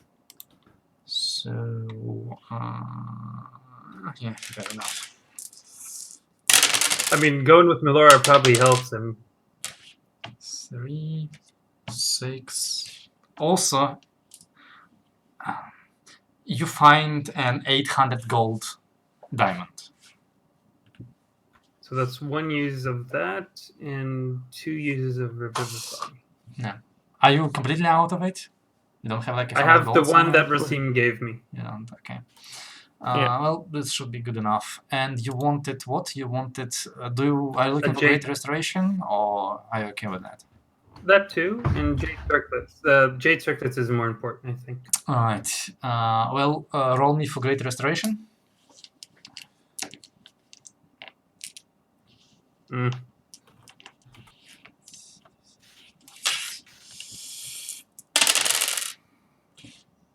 This is a good roll. 700 worth of diamond dust. Okay, I'll add it. And roll me for the Jade Circlet. Because, like... Oh. Yeah, sorry. That's low. You don't find that. Mm. Like, if you spend more time, you'll find it, but I'm making you roll because you're like, we have half an hour to buy everything on this list. Sorry, Melora. I'm guessing the one thing you actually wanted isn't in this store. No, it's all right. I mean, something like that. I think Says we Laura, spend and she's like looking at wedding rings. But I have like a whole bunch of diamonds here and like a freaking box of them. That's nice, and she just keeps looking. I'm sorry. No, she wouldn't. To be no, fair, it's all right. yeah, jade is a little bit rare in Aldana. It does not naturally is not naturally found here. So, like finding small pieces of jade or like I don't know jade earrings, you can, but like a jade circlet is quite a lot of jade, and it needs pretty nice jade. And basically, say we have to spend more time to look for yeah, the shops are like, if you're looking for that and if you have time, we're gonna find it for you. It's just that we need to find the seller, or we can even make one for you, but like, you know, we need to send a message to Thor to buy jade from the dwarves. It needs to be delivered. We need to make it circulate. We just can't have it within half an hour. Okay. Son, did you add that to the... Yes, it's there right now. Or you subtract can from the... fly to group? Nebo Also- or to Thor and try your luck over there. Towards in the exact opposite direction we want to go. I'm just giving you more rope. Trego, are we gonna do it so that you are carrying 2 charges of a Revivify and I'm carrying 1? And the leftover shit is in the bag of holding, but that doesn't qualify for an entire Revivify anymore. It's only 200 out of 300. Okay, so I'm carrying 2 diamonds for Revivify. Yes, basically, yes. I'll write it down. I mean, you can try and revivify with somebody with 200 gold. You might revivify only 2/3 of them, but It'll be fine. You don't need your legs. Stop complaining. I mean, if you're lucky and the 300 is at the bottom, I'm thinking Raise Dead will leave in the bag. yeah, Okay, you're not but- So I can using it always quickly day anyway. after if someone's dead. Yep. So optimistic. Yeah. I mean, Raising Dead is a whole ritual. I mean, It it's an takes hour, and all yeah. that. You can't use it in combat anyway. Yeah, I might want to prepare something else then.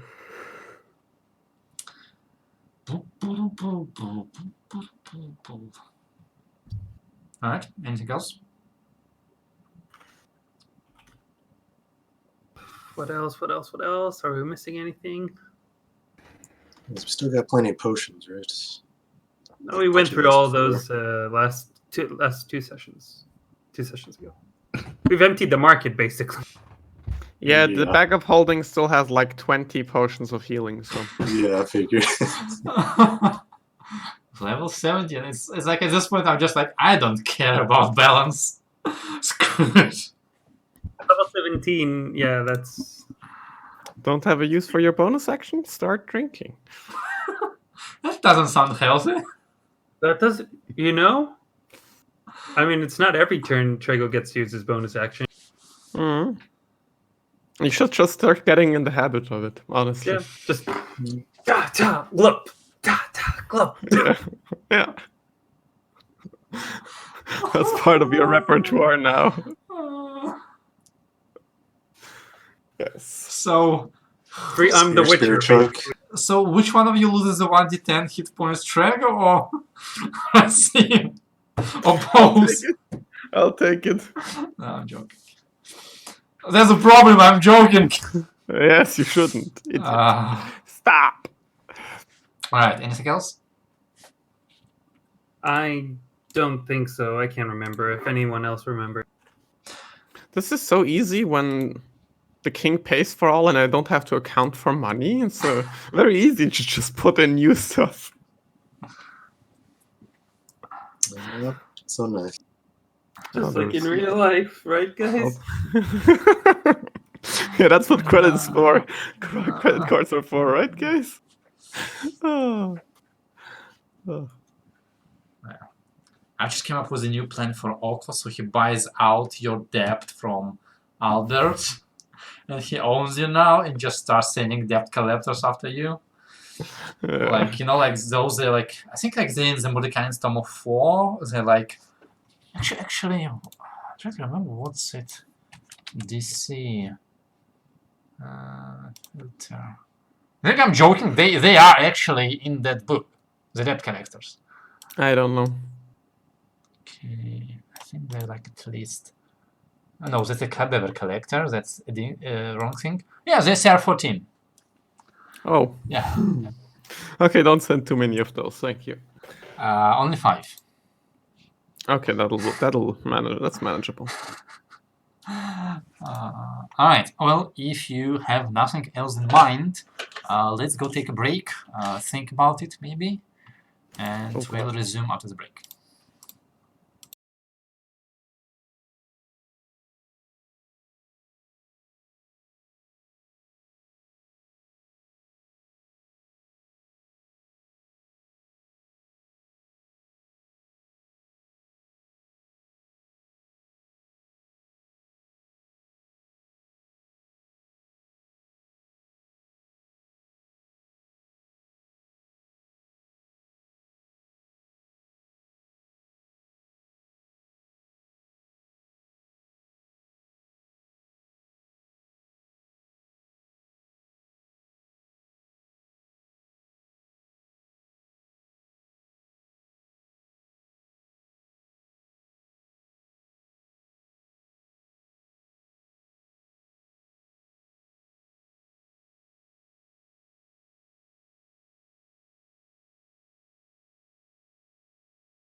say something? Something. Good. Alright. And we're back. So, have you come up with anything else you wanted to do while we were taking a break? Question. No? Then roll initiative. Oh. Nice. Alright, yeah, go for it. Putting on Intarni the horseshoes, Yes. do they scale up and down when he changes? Yes. Okay. They, however, will not stay if he teleports away to the Feywild. So you will either need to pick them up when he is dismissed or is killed, or you will have to find a way to shot him in such a way that they transfer with him. Which is possible, because it would be cool, but you'll have to ask around for it. Okay. Does any of you guys know how to do? How to do what? How to put the horseshoes on him, and when he is he is teleported to the Feywild or banished to the Feywild, he will be with them. No. Not that I know of. If we choose alternative modes of dismissing him, such as casting plane shift on him, but I don't think they're very good methods. Make an Arcana check. Telling me? Well, is there anybody else here who can do an Arcana check? I don't know. 16? Yes, do you want to make an Arcana check? Sure. 25. Alright. Yeah, Racine plane shift sounds like a really, really good idea. I didn't say it was a good idea. Oh, the best you have. Let's go with that. Leos, you have two ideas. One, the best idea usually in such things, go ask Lady Kazar, or at least Rubius. The other one,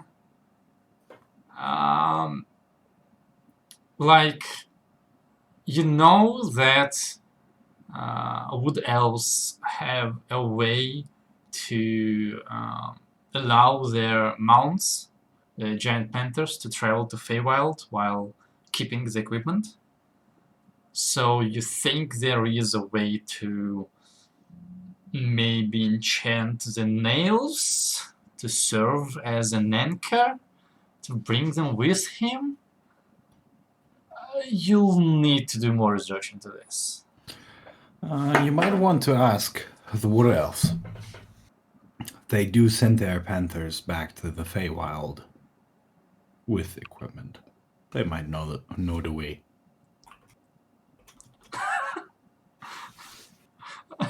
But you do not know the way.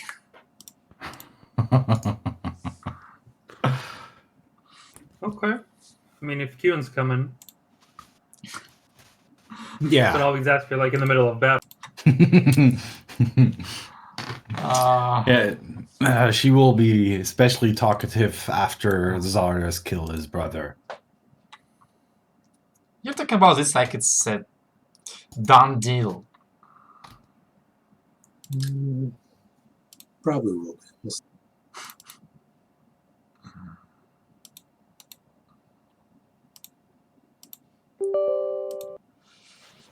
It isn't? Question mark?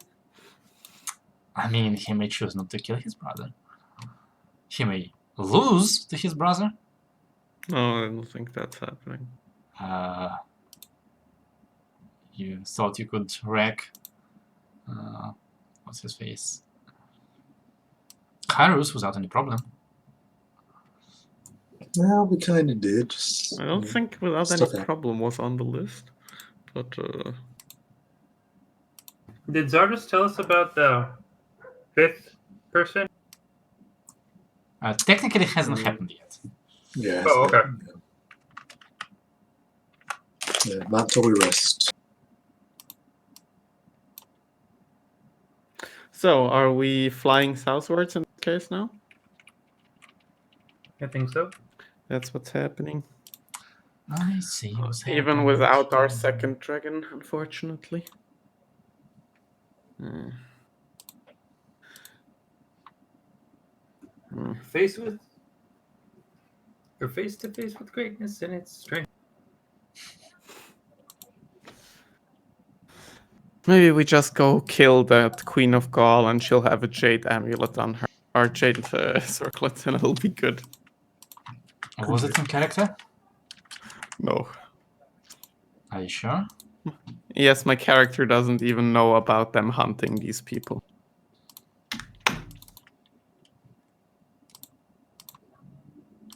Is it okay for us to wield bows if we're hunting them? Because Gaul soldiers only wield bows when they go on a hunt. Never mind. You got a bow. Hey, I'm doing a good job of not making Dan laugh. You're doing a good job of that in general, yes. So let's start flying? Yep. Turn into clouds, fly down south. Right. Well, good for you. You've haven't spent any extra time looking for things, so you have basically exactly 3 hours left on your cloud forms. Well, maybe like a little bit more, which gets you to Austria. And it's gonna be like 1-4 p.m.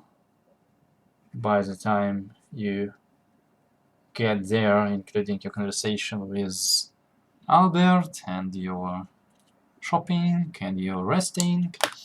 But you're there.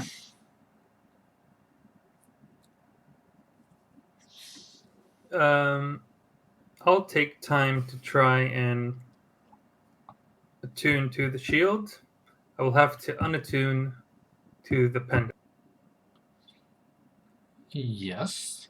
Are you doing that like in front of town gates? No. Well, once we go in, I guess. Would Yeah, you so like to let's- go in?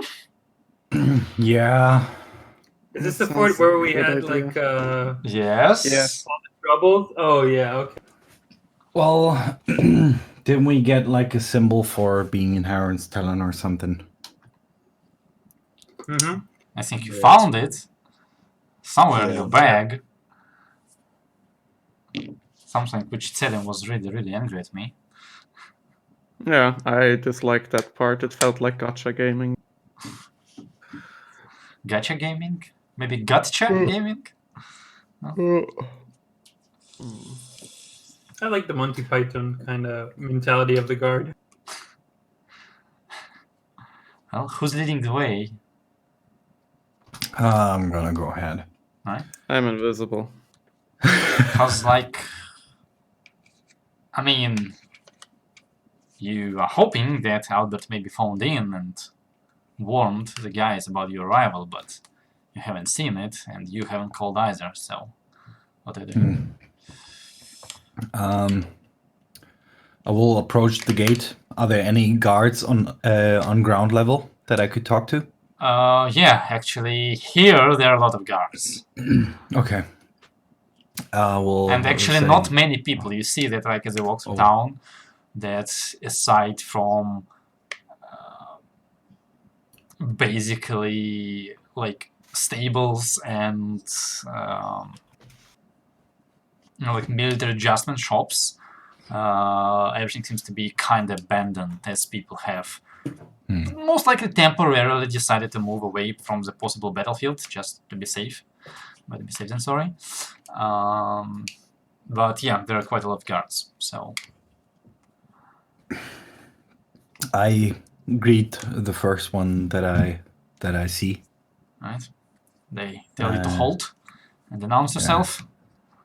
Leo Samuel, Harren's Talon. Present the symbol. Guards kind of look at each other. One of them kind of motions to the first one, like, you answered, you go check it out. And he carefully approaches, takes from you, like, checks it out, Yeah. looks back, kind of nods. The guards seem to kind of like both relax, like, okay, this is checking out, but Hey. also kind of like tuck their tummies in. You can. Hello. We're reinforcement. Is Lord Edge present? Yes, Lord Edge is most definitely present. Would you be so kind to guide me to him? I'm not sure if he's informed about our arrival. Well, actually they have been informed about your arrival, they just didn't know how you're gonna approach this. Oh, okay. And Guns ablazing. yeah, some guys kind of expected like a meteor to fall down from the sky. So they're both happy it didn't happen and disappointed.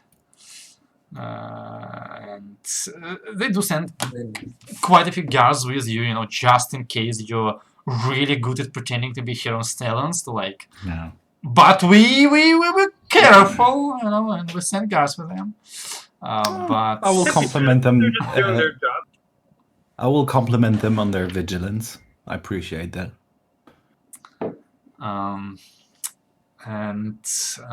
Yeah, they get you inside of the fort, and you see a lot of basic training ground has been converted to temporary residence for the guards that have been gathered, not guards, for the soldiers that have been gathered here in Austria, and the smell that hits your nose is that, yes, this place is definitely having a lot more horses than it is meant to hold normally. And you, Traeger, recognize that not all of those smells come from horses. Because actually horse shit smells pretty nice, relatively, because they eat grass and they shit grass. But griffins and owlbears are carnivores. And you know that human shit smells bad, but now imagine that smell, but coming in horse sizes. Ned was here. And you can definitely see the flag of that Hobgoblin Brigade that is crazy enough to ride owlbears. Are you interested in the lore behind owlbears? I wanna, yeah. We fought them once in this whole campaign. Not all. Did you have? Oh, right, that one that almost killed the other wizard. Yes. You kind of grew out of owlbears real fast. You technically fought 2 more, but they were like corrupted by the dragon plant tree, so they don't count, I guess. So obviously the most prestigious position in Nebo are the Griffin Riders. Like now you could get into them pretty easily, but back when you were just Traeger, not really. It takes more than time to get inside. But although the Owlbear Riders are not technically second most prestigious group, they're definitely really well respected. Simply because taming a griffin takes time, but is relatively easy. You do that from childhood, you imprint yourself upon the baby griffin, you feed them, you make them attached to yourself, you feed them, you teach them who's the alpha, and generally you're gonna be good. There are stories of riders being mauled by griffins, and you're definitely not gonna ride another man's griffin, or woman's, but it's relatively safe. About as safe as taming a wild stallion. But owlbears, they can't be tamed. you cannot go against their nature. So it's not about taming them, it's about beating them into submission and proving to them that listening to you is worth more than not listening to you. And generally, hobgoblins are the only military crazy enough sub-race in Nebo that actually do that, because in their culture it's like a great achievement you make, the cooler you are, and riding an owlbear is like captain level achievement. But you've seen those guys without helmets. Like about 50% of their face is scars. And you have a feeling that, like in combat, especially in combat, it's not about guiding your owlbear, it's more about making sure you reach enemy line and holding on. But on the bright side, coming to Nebo with an owlbear, or more like riding on an owlbear into Nebo, is a really easy way to get a citizenship. I like that.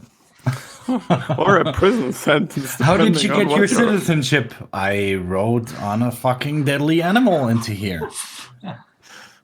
They respect that, you know? Yeah, you give me. Yeah. Well, I wanna. If there's like a leader of the owlbears, I wanna just politely greet them and show them my respect, I would say. It will be a bit of a detour, but if you want to go look at them, sure. Yeah, I wanna see how many there are actually. Alright, so as you go to that side, and the guys are like, "Are you sure you want to go there? It's kind of dangerous." But then, like, one of the guys is like, "What are you talking? They're here in Stalin. I don't know, let's say owlbears for breakfast." But as you get there, you see that there's been like a really big space freed out for this particular group, and you don't see the owlbears, you just hear them, because they're almost like locked up in those pens you kind of see on the edge. And there's a small circle of like yurts dyed in like reddish brown colors with at least the flag is Aldana, not Aldana, Nebo flag that they're flying. But like imagine walking into a gym and seeing like a group of gang weightlifters who just like turn around at you and like, "Did you just walk into my neighborhood?" Except every single one of them is a hobgoblin in like red glazed full plate armor with once again like a symbol of Aldana of Nebo on the chest. Yeah. And okay, fine, they are wearing the blue cloaks because they have to wear them.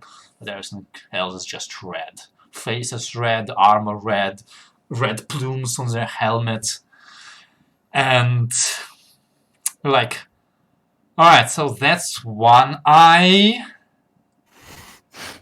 That guy has one too. And that eye was over there at some point in his life, and I really should not focus on that. But what do you want to say to them? I want to say, holy shit. Pretty accurate. I heard stories about you. It's an honor to see you and to fight alongside of you. I'll be the dragon in the sky. You made him spit his teeth. You have my utmost respect. Just wanted to say that.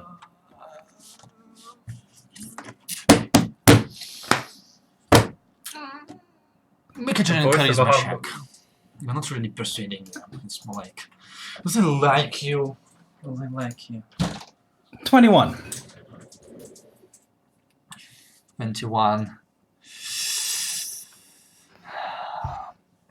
Like, one of them kind of walks up to you, sees you up and down, turns back, barks something at his colleagues. I don't think any of you speak Goblinoid. Nah. Wait, you know Goblin? I know so many languages. I might. 49. Oh, it's No, more it like doesn't look like 6. it's. No, we're good. It's not in there. How No, many do it's you good, know, it's like, good. in numbers? Like this many. Yeah, well, like, I remember you had some super rare languages, but not Goblin. Yeah. Not It was Goblin. more No. of a scholar's languages rather than Yes. rather than others. And you hear like laughter from that group. He turns back down at you and says,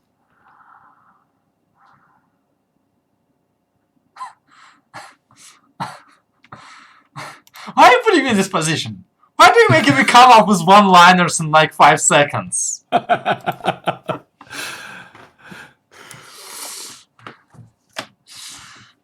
And he says in like kind of broken common, "So you're gonna be dragon, right?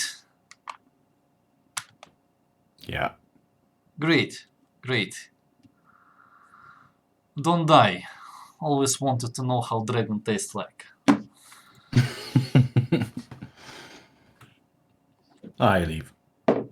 Right? There were Well, 24 of I them. say I will most likely not die. I will most likely, possibly, not die. Yeah, there were 24 of them. Okay, 24. Okay. Shani's here. I'm going for 5-10 minutes. Anybody else? So Anything this else? is the perfect moment where we're directly attacked. Yes. It's time. So yeah, you see the sky sky split open and opens. the meteor falls. And real Huron Stallions arrive because you guys have actually been doppelgangers since Ironforge. No, not Ironforge, since Vandelvermine. Hmm. Nice. Yes. Yeah, so any other detours you want to do? No, but we should speak about having a good place to rest. Can you do the trick again? Rasim, with that secret place, separate plane thing? Not today. I used it to hide from that creature with the arrows and the wings. Okay. Because I need to make sure that I actually get a good long rest and I'm not disturbed by Oko. Today I learned I that can make- all bears are actually high CRs than griffons. I can make sure of that. I've thank told you before. Oh, right. I don't sleep, and I can watch over your sleep. So creepy. It's so weird that you don't sleep, man, but I listen. honestly, I appreciate it so much. Listen, I've kinda tried mixed many feelings on that. times. I've tried many times. I wish I still could, but Don't you go crazy? How does it feel if you cannot sleep? What does it feel like? I cannot really imagine. instead of like nice, tidy bits, it feels like a never-ending string going back to the second I stopped sleeping. So, question. We haven't really discussed this in canon, so if you try to close your eyes and sleep, is it like trying to sleep with a lamp glowing into your eyes? Probably. But the lamp is inside of your eyes. inside, under your eyelids. I mean, there's a reason he wears sunglasses in the first Yeah. place, right? I just imagine like at some point it's like, damn, it's so dark, we need some light. Vroom. Headlights! Oh, we never asked him about the glasses, did we? No. What's up with the glasses? Are you short-sighted or something like that? There's a lot of Do creepy you stuff. usually use dark things for short-sighted reasons? Maybe No. you just wanted to look extra cool. Yeah, people like to get Not things temperature. exactly. People found it disturbing. And Something else about you? Do you have glowing eyes that blind people when yes, they look at them? Really? something like that. Show. Would you show me? I mean, he'll take off his invisibility and he'll slowly take off his glasses. And there's a couple of very well lit suns behind his eyes, more or where his eyes should be. What? What? Okay. Yeah. Okay, let me. Particularly like it either. But Yeah. it allows me to see through walls for a limited amount of time. Okay. Yes. And then I'll put it back on. That's crazy. Yeah. It's not yeah, the craziest thing I've heard or seen in a long shot. No. But it's crazy. It's up there. yeah, I mean, with all the other things you seem to do, I mean, you just don't sleep, you watch us invisibly all the time. You got So, it's a weird list of things. Just kind of. so if Rasim can see through walls, can see invisibility, can see through illusions, can see through shapeshifters, can you see into ethereal plane? No, I think no. I don't think I have that covered Alright. now. So, not really knowing how Rengen works, so like your eyes must emit light in different wavelengths that are also capable of penetrating stone and returning to your eyes, I guess. I have no idea how it works either, so yes, sure. I mean, they're not the only. There's So, also like the. Let's say part and that you're more wearing part. sunglasses in canon to not give your friends cancer. Basically, yes. That's what I'm imagining too. Well, that's very considerate. Thank you.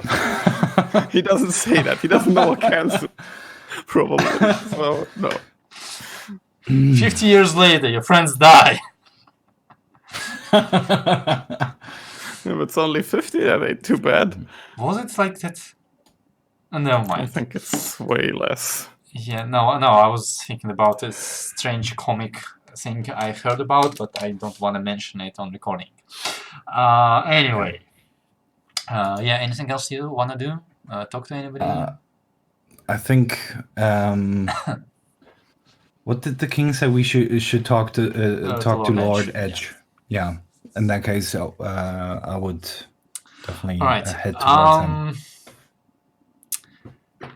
Do you remember what might happen as you're walking into the fort? Considering people present?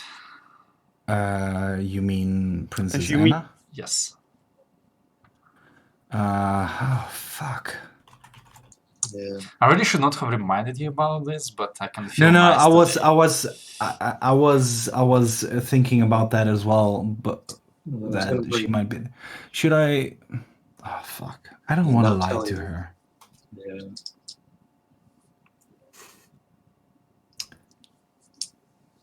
I mean, she Okay. never said she will join Fine tomorrow.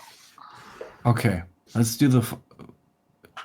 I could go alone, and if she asks me where are the others, I could say they're outside, and then I'm not lying to her. Or, just tell her. Just quick like a band-aid. I mean, you could try and sneak past her. I mean, it's not like she's gonna be in the military room, most likely. Or you can ask where she is. Or you can cloud form. Like, tell to the guys, like, guys, this is gonna be really weird. Don't get freaked out. But something really bad happened and we don't want to disappoint the princess, so we're gonna sneak into the castle cloud form. Because you have like 5 more minutes left. And while I don't Beard wanna Bags think about this, I'm gonna get some drink. I will ask you. Should I just go to her and tell her Because if we see her tomorrow after we win or lose, and we tell her then, and she will ask how he died, and then we say, "Oh, it has been a few days back." Yeah, and It's the gonna be longer you hold horrible. it from her, the longer you hold it from her, the worse. Yeah. More it's gonna be like, why did you just try to hide it from me, kind of thing. Yeah. On the other hand, it will severely demoralize her, but I mean, I think she may be able to. I mean, it's going to be a blow, but I don't think it's going to stop her from functioning. no, well, yeah. I mean, do you think she's, like, just going to completely crumble and not be able to do anything? I think she'll be okay. I don't think that will be that drastic, but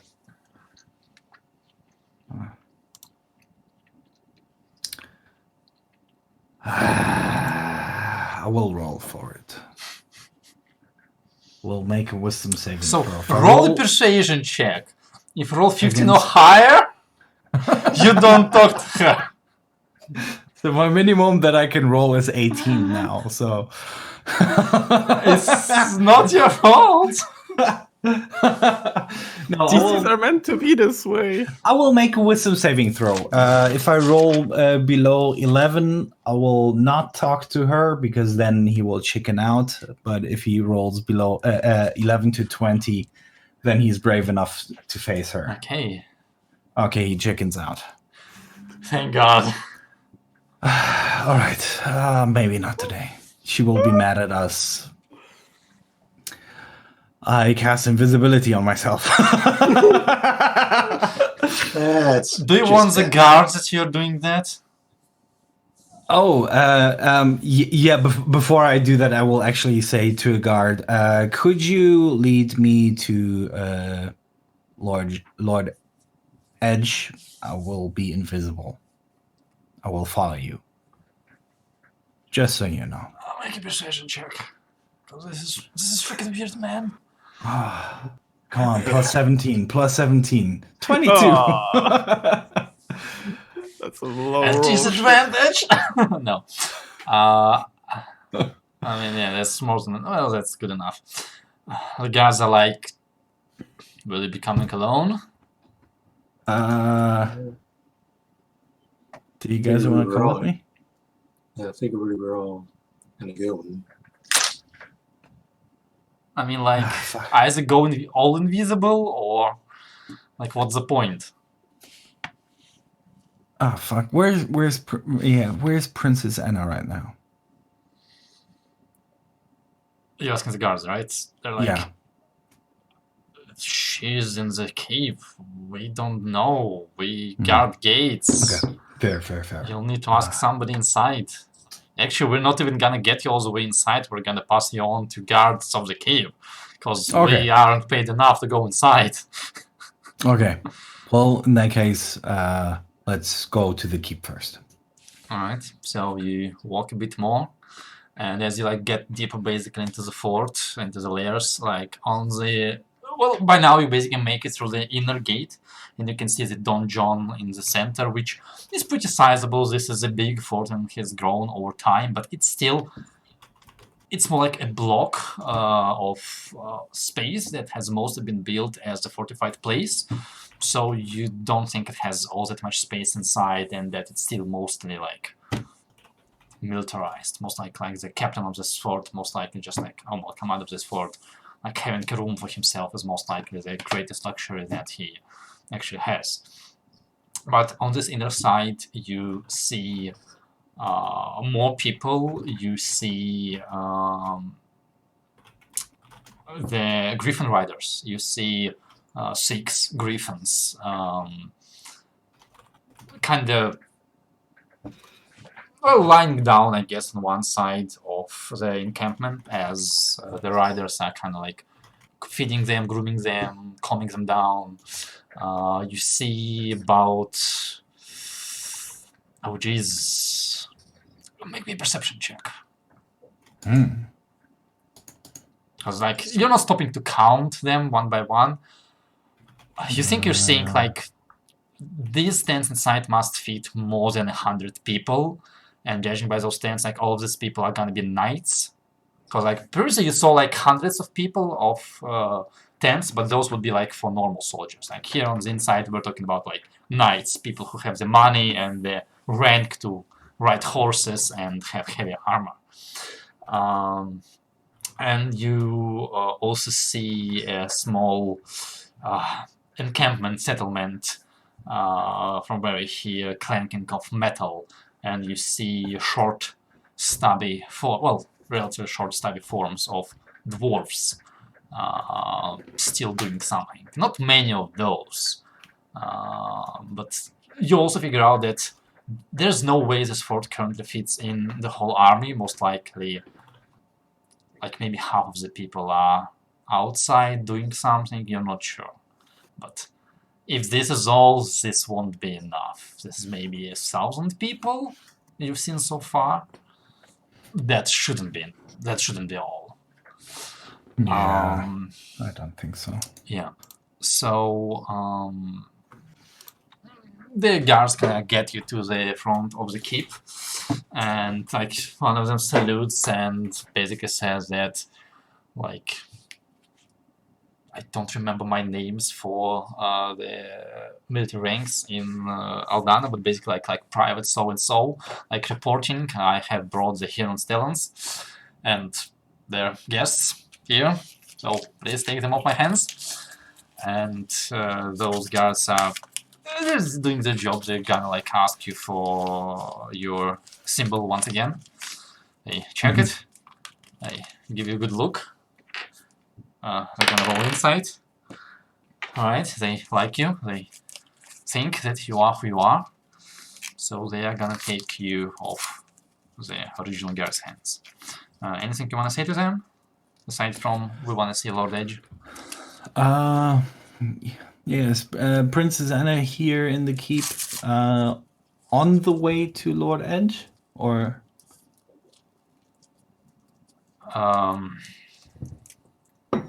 Is there a way around? I guess I'm gonna go. Let's go in and find out. Okay. Because they too have been kind of on the outside. You know what? Just take us directly to Lord Edge, Yeah. and Okay. Right. So yeah, they go inside. They basically like change shifts to make sure that somebody is always staying watch. And you're all coming, right? Yeah. I assume Gintarna is standing outside. Yeah, I'm invisible. Okay. a big Okay, flaming sure. deer giant elk. I don't think he can enter. No. Like, I decide how hard he's flexing out. Because he's independent. He needs no True. no brother to tell him what to do. You kind of like see him like trotting around, like looking at all the sides, like looking at the direction of the griffins and going like, he doesn't like it. They don't smell nice. Griffins hunt elks. They really like elks. They're like their second favorite food. Even giant elks. Make a perception check, actually, and an animal handling one as well. Or more like no, not animal handling, a nature one. All right. So you actually notice as the griffins kind of like perk up and like raise their eagle heads and kind of like stare in the direction of Yantarni, and you see their riders kind of trying to calm them down, and like one of them gets out like a leg of most likely a horse and just like throws it to his griffin, and you're like, okay, that's why they're knights, but not a single horse in this current state. And no, Griffin is not big enough to hunt a giant elk, not alone.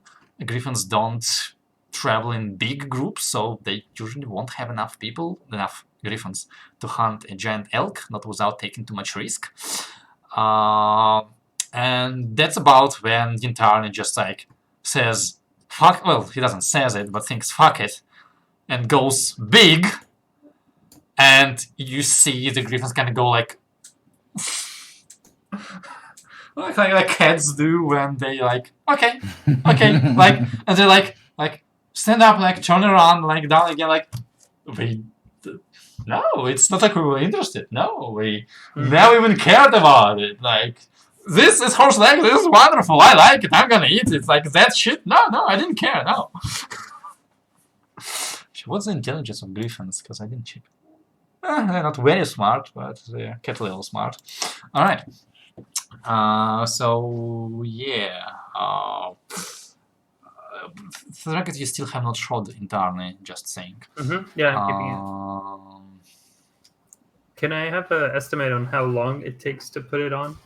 Depends on how good stable hand. I figure out you'll be able to find pretty good ones over here. I want to say half an hour, but...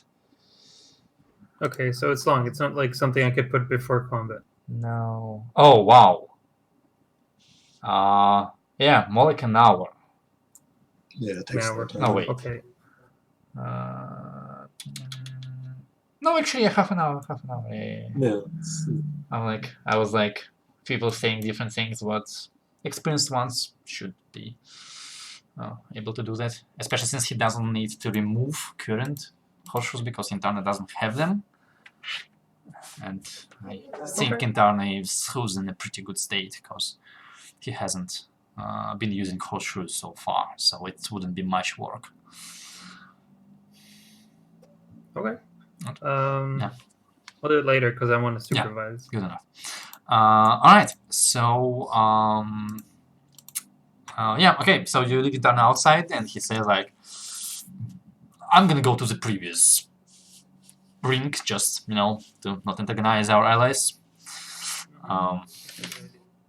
And you go inside and the guards change hands and bring you up. Like, they get you through a very narrow like entrance. You see the like arrow slits that would be used by defenders to shoot down at whoever tries to break through the front door and pour down the boiling oil. The stairs, the hallways are really narrow. It's gonna be basically impossible to travel like two abreast. Very defensible, very sturdy. You figure out like this place could hold out for a very long time, unless magic gets involved. But the guards kind of get you and get you to on the first floor, like pretty close, but just like through a small labyrinth to a room that is relatively big. I don't know what was supposed to be in here. Maybe mess hall or something. But you kind of see the all three of Lord Edges in the room, both the one you're looking for, Round Edge, as well as his son, Brook King Edge, and his father, the old Lord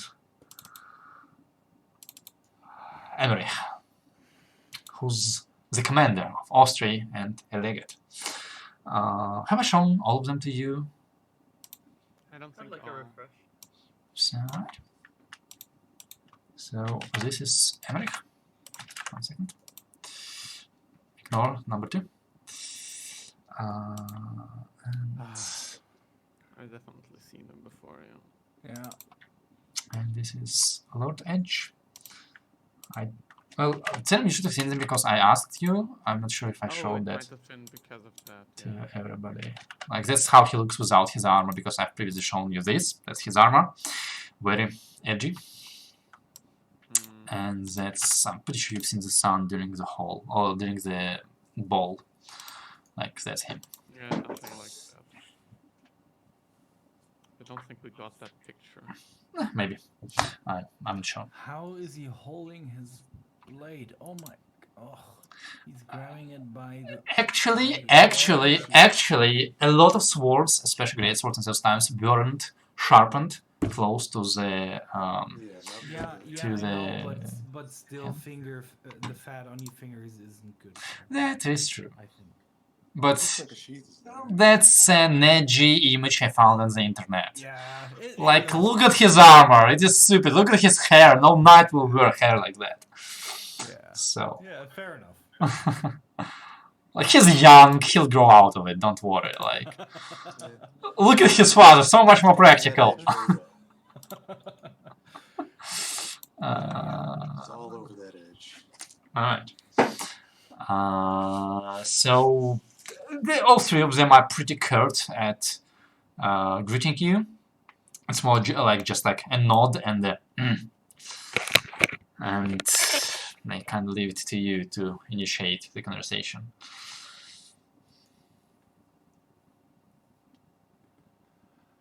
Hello.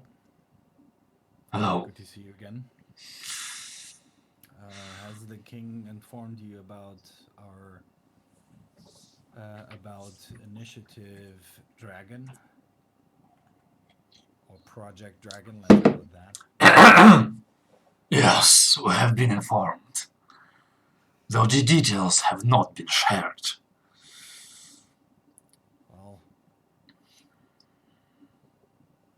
tomorrow I'm gonna be a dragon. Good. What kind of dragon? How large? What is the sturdiness of your scale? Huge. Can it block an arrow? A ballista? A trebuchet shot? I'm pretty sure that trebuchet is like the catapult thing, right? No, catapult is a catapult, the trebuchet is a trebuchet. Trebuchet is the 300-meter one, but... That's the one all the memes are about? Yes. What memes? This is a trebuchet. About how superior they are to catapults. Yeah. Okay. So trebuchet is more advanced because it uses counterweight to launch heavy stones very far. Catapult does not use counterweights. Oh yeah, catapults are weak. I mean, like, this is a siege trebuchet. There's no way Gola gonna bring those with them. We're talking about like a third of that size, but yeah, still impressive. Like those, they're gonna build when they defeat your army and start sieging Kostri. At least that's what they think. Yes. Okay, yeah, ballistas. I mean, I'm probably going to be able to take a few shots, especially if I have someone on my back who can heal me. But beyond that, if they have enough ballistas, they could take me out. But having a dragon on our side should have at least a psychological effect. Very well. Do you intend to directly participate in combat, or are you more of a distraction factor? Well, we're looking for a very specific target. That being?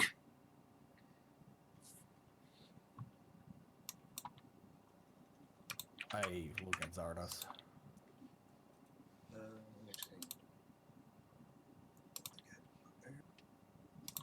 Yeah, well, probably my brother will be out there somewhere. I'm going to take notes. And I assume he's going to be there causing as much chaos as possible for either side. what purpose will your brother be for on the battlefield? What forces do you expect him to wield? Out of character, how much does Lord Edge know about the whole Oko thing? Most likely about as much as Albert. Okay. But to be fair, you haven't told Albert all that much. Yeah, but then he would at least know about the general threat of Oko. We believe that he has some purpose in furthering Oko's goals here. At least by shedding blood. He's, I believe, a very formidable close-range fighter. Yes, Wields a most blade, I think. A longsword or some sort. Yes. Is he coming alone? Or is he bringing your family troops? That's very possible. What forces do you expect them to bring? How many soldiers? How well armed? Any cavalry? From what we saw of the herd of the Blind Forest attack, he led that. Heard the details of that attack. Some, yes. Sadly, not many witnesses have survived.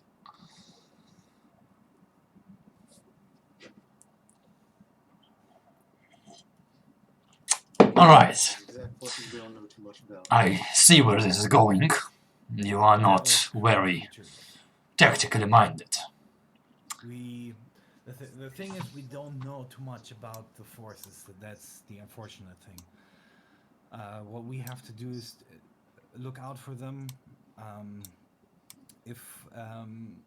I will make sure that I will hit the cavalry if the situation allows it. Because once they break... Here is which targets I have for you. Yeah, shoot. First target is to annihilate their command center. Just like us, they will be preparing the large-scale magic. It could annihilate multiple units with a single use. It takes a while to prepare it, as does our side. So if we have it and they do not, it will turn the tide of battle. Where is it? I expect it will be somewhere in the rear. They'll need line of sight of the battlefield, but from what our mages tell us, the range could be anywhere up to a mile. They will most likely be hidden and well guarded.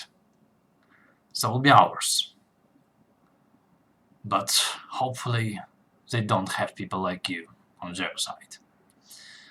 Although I'll be looking out for your brother. Our command center will be with our mages, and there will be I directing the course of battle. You'll have to find it. Sadly, we could not gather enough light cavalry to scout the terrain, and Gaul has advantage against us in the skirmishing game. Your other target will be the trebuchets they brought. They have constructed only 3,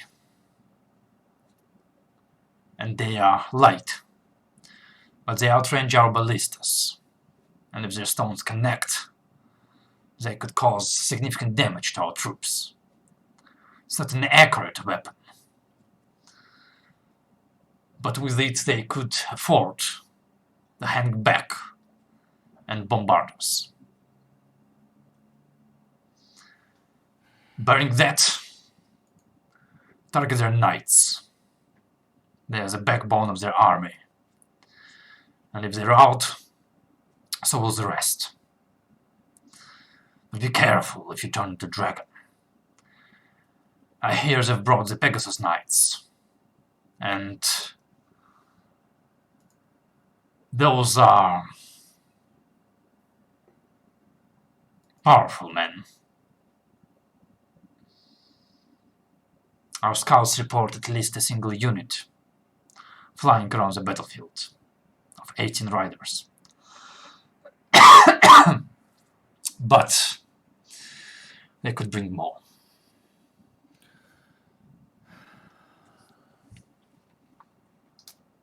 Well, we might have to take them down first.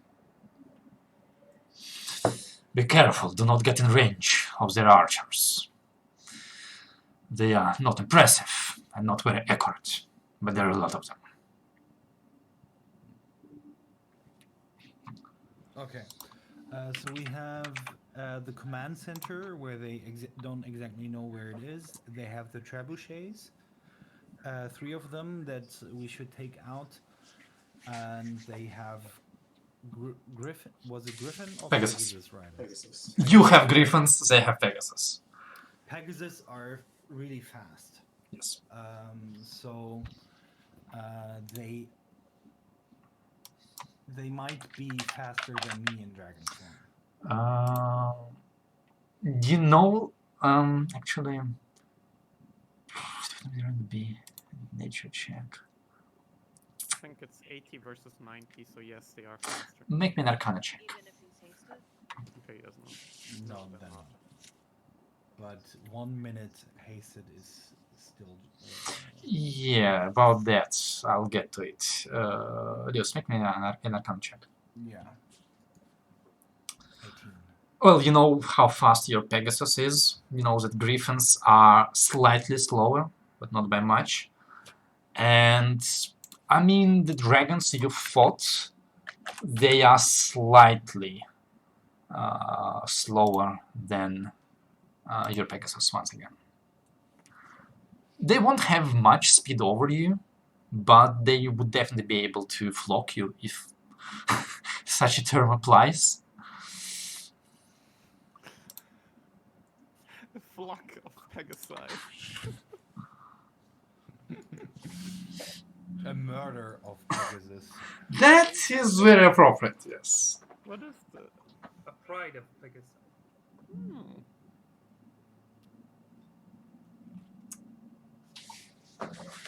So it's probably going to go with horses. Pegasus or Pegasi? About Zardas's brother, we don't know that he's on any side. He could be just a third party that comes and does chaos. That's what I'm saying. That's probably what he's going to do, just cause chaos for either side. I doubt the Gaul would want to work with him. So. What's our priority, including him? Do we still keep the commander Trebuchet and then Zardas's brother, or we do the whole list and then him? Like, when do we want to? Well, considering we have no information on him, it's impossible to plan. If he comes alone, what can one find? You are just 4 men, and 3 men, and 1 woman. But you can do a lot. Honestly, I think we should make sure that the trebuchets will be visible for us quickly, so we head for them. Then, Worst case scenario, as soon as they fire, yes. Yeah. If we see the command center, we hit it. And if we see your brother first, we'll have to reconsider what the best option is in that very moment. Kind of depends. Like, I mean, if the battle starts, we could end up just flying high overhead, coming out and behind, hitting the command center. Evaluate the dangers. Remember that magic can easily take out several hundred men on either side with a single use. Yeah, I mean, The command center is where they have their mages, right? It is most likely, though it is possible for them to have changed it. But command centers usually have a good overview of the battlefield, as we commanders need to see the movements, and so do the mages. And it is easier to defend one spot than several, and the mages can defend themselves and the commander. But separating them is also a possibility. Mages would be quite the hassle for your spell. Come here. Look at the map. Yeah. 1 second. Right. Let me draw you over here.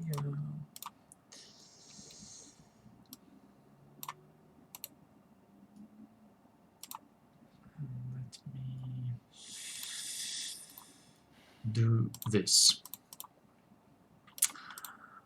This is...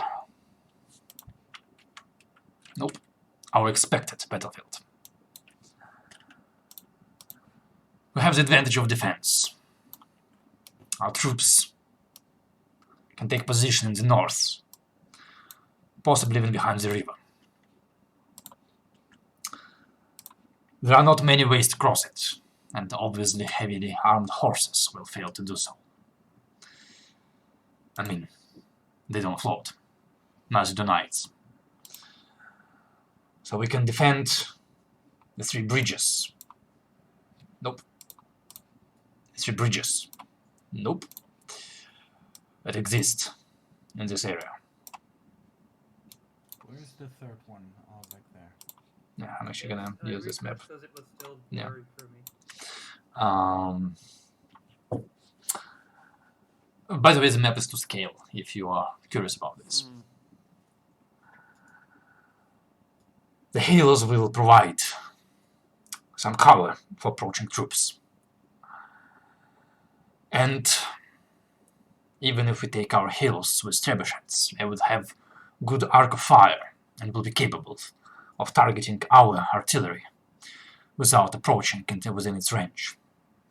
So we can keep it there, but we cannot stay there, not until theirs is destroyed.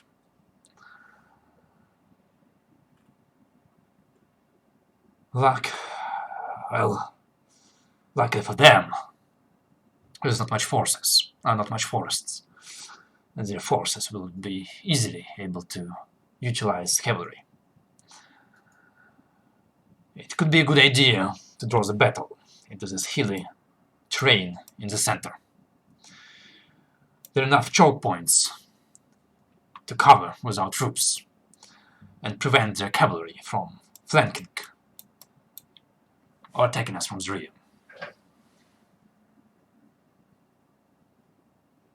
Wouldn't it make sense to destroy 2 bridges and just leave one?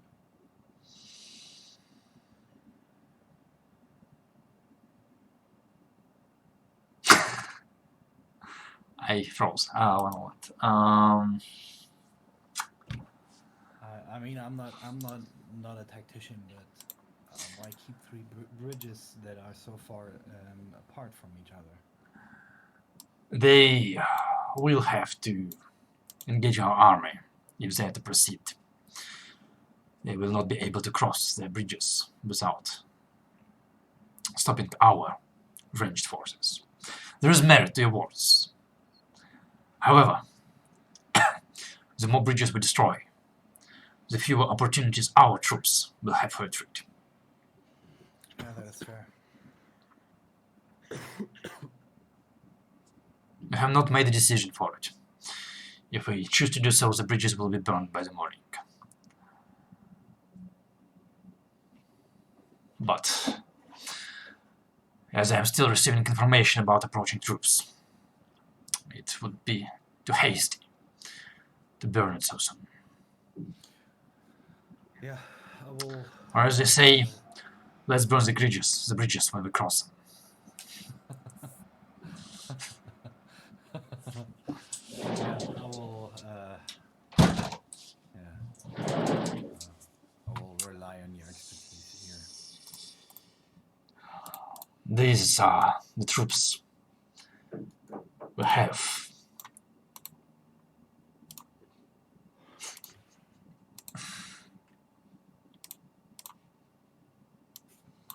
Each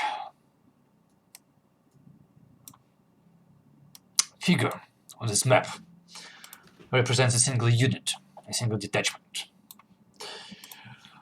This is where the command center will be.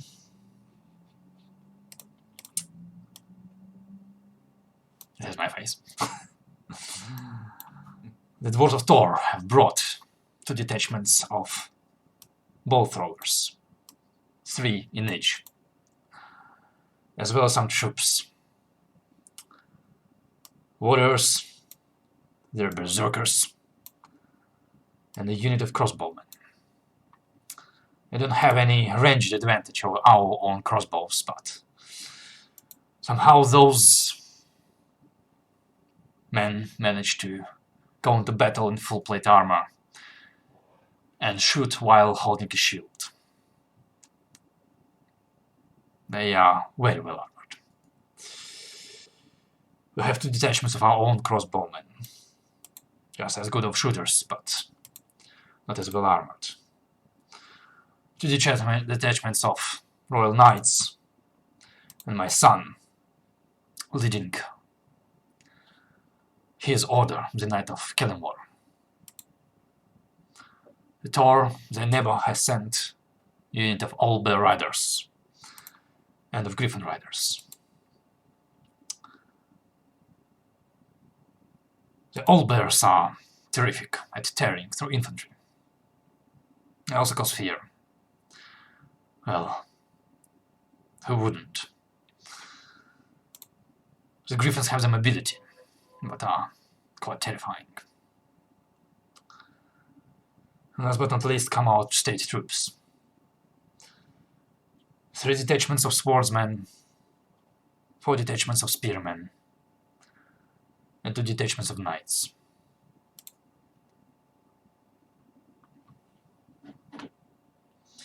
Considering who we're dealing with, spears are our priority. To hold back the cavalry and the checkpoints.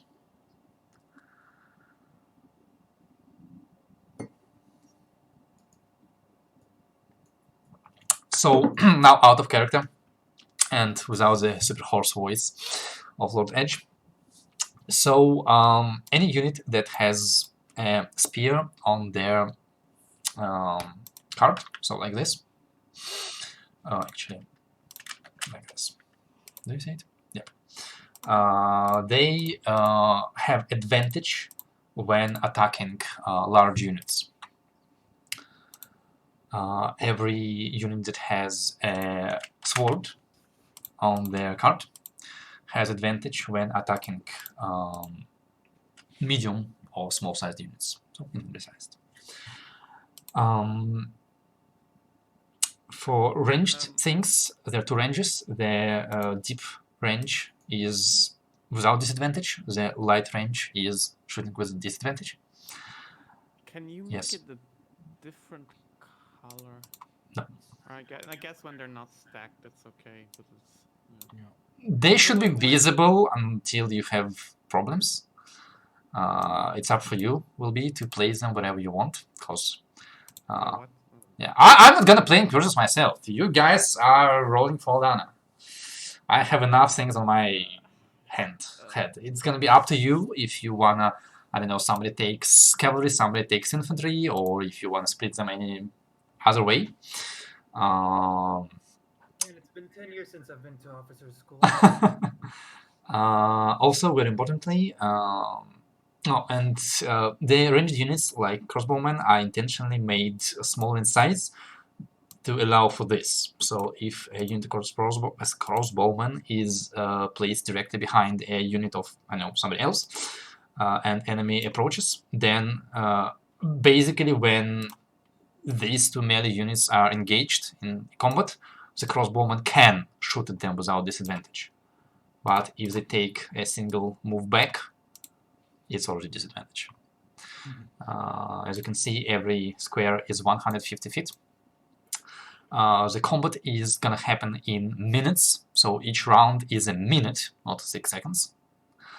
According to Lord Edge, a charge up of magic happens about after 10 minutes. So there will be 10 rounds of combat before magic should be discharged. And by default, well, actually, let me give you an access quickly to just 1 unit of something to take a look at. Edit players journals, all players. Yeah, that's what. So you should have a Aldana army folder, and you should have Aldana swordsman in it, because I've made item cards for every unit just to speed up everything and not have you remember things. So it copies the armor class, hit points, speed 2 refers to a number of hexagons they can move in a round. This means if they move in dash, they can move 300 feet. If they move and want to attack, it's 150. and an attack.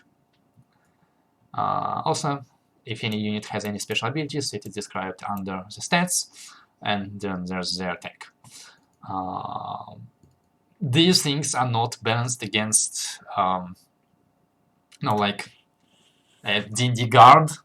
It's more like they're balanced. It's not a stat of a single soldier, it's a stat of a whole unit.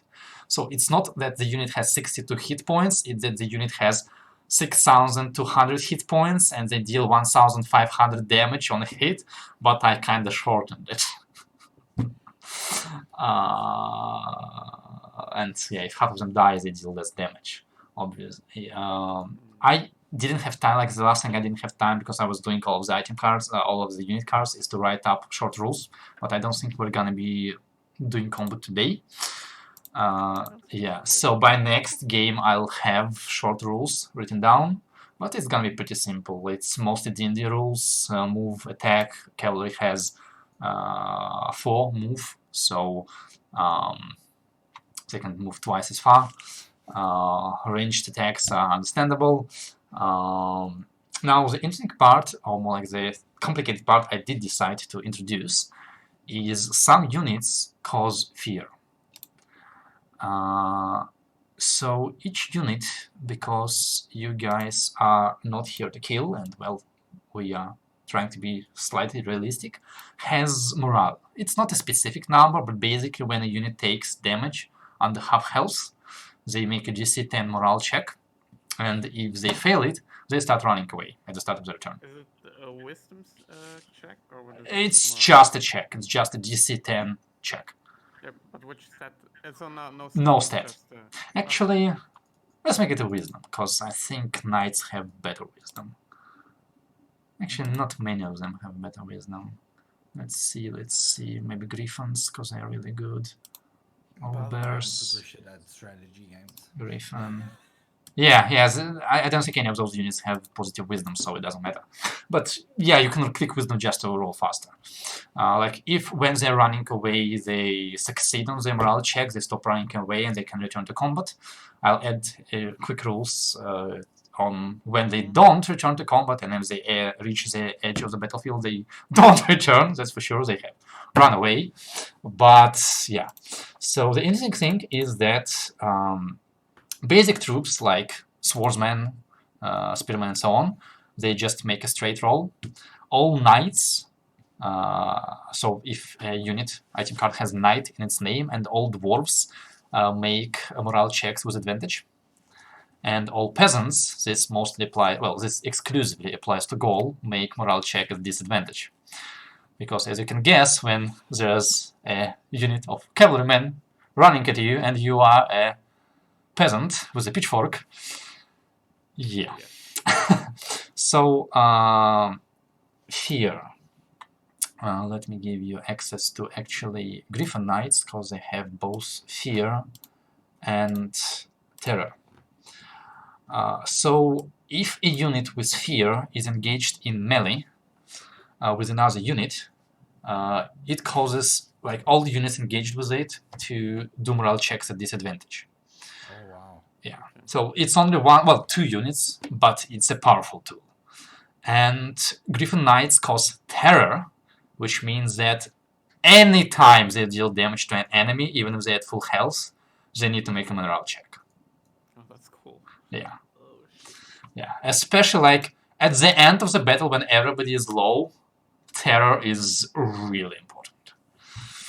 Wait, terror is excellent at the beginning of combat. Well, Knock out one with full health. Yes, but like if you if they start running, it doesn't mean they're gonna run away until the end of the earth. They might return after a while, and if your unit is no longer chasing them, they will return sooner, obviously. And I mean, there's a chance to rout enemy knights and they will run away. I mean, it will at least buy you time, but obviously it's not end at all. Like, I'll add quick rules. I have something in mind for like when a unit completely like breaks and runs away, but that's for later. Also, Whenever yeah. you have it prepared, even if you send it during the week. I'll most likely finish them like on Monday or Tuesday. To think about Yeah, in the meanwhile. It's like I've been thinking for basic 2 weeks. Thank God I had 2 weeks over how I want to balance them. At first, I wanted to just have the 3 stats that you see on the item card: armor, hit points, and damage. And by the way, damage on the not on the item card, but on the token, the blue one, is like average damage. Okay, yeah. Will you just use that, right? No. You roll. Okay. Yeah. Okay. But like after a while, I figured out that I can't balance it properly if I don't give them attack modifiers. So I'm like, fine, I'll give them attack modifiers, but I made item cards so that you guys don't need to memorize this. Yeah, so we have an average idea of how much damage they might deal. Yeah. And the good idea is like if you decide to separate certain units among yourself. Like for whole goal army, I just like made attack macros at the bottom of the screen so that I don't even have to open the item card. But for you it should be easier because there are 5 of you and 1 of me. But at least I remember what they do.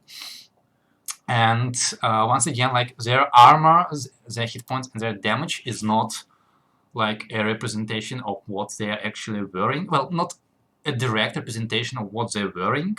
So like obviously, as you can see, knights are very well armored because they're wearing like heavy armor, but their like evasions, their defenses are all tied into their armor class. So as you can see, for example, Griffin Knights can't wear as heavy armor, so they are slightly on the lower side. But Old Bear Knights are just decked out. The Hobgoblins are fully armored. The Old Bears are fully armored. Their AC is through the roof. And once again, like damage is a representation of the whole unit. So like a unit of Old Bear Knights does only 15 damage, but there are 24 of them. A unit of Swordsmen does what? 15 damage. There are 120 of them. And same with hit points. It's a representation of amount of people in the unit and how well trained they are. So a small elite unit may have similar or greater hit points than a large unit, or vice versa, like a bunch of peasants may have more hit points than an elite unit because there are so many of them. So it's just, you know,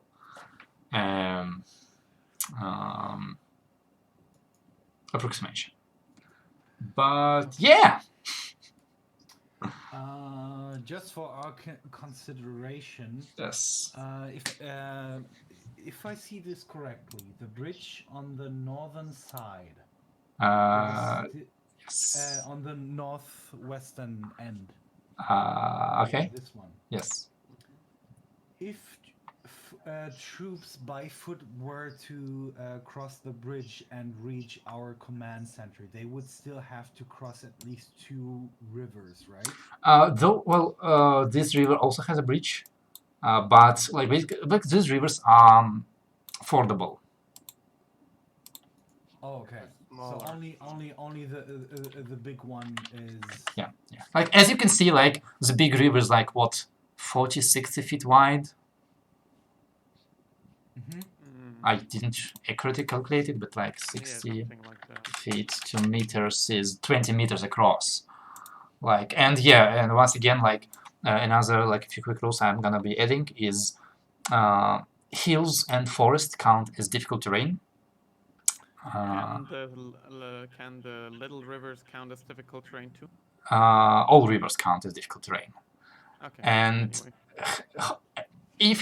if a horse unit has a speed of 4 or lower, there are no horses lower than 4, but so 4, they cannot climb hills and they cannot cross rivers anywhere but on the bridges because they are too heavy.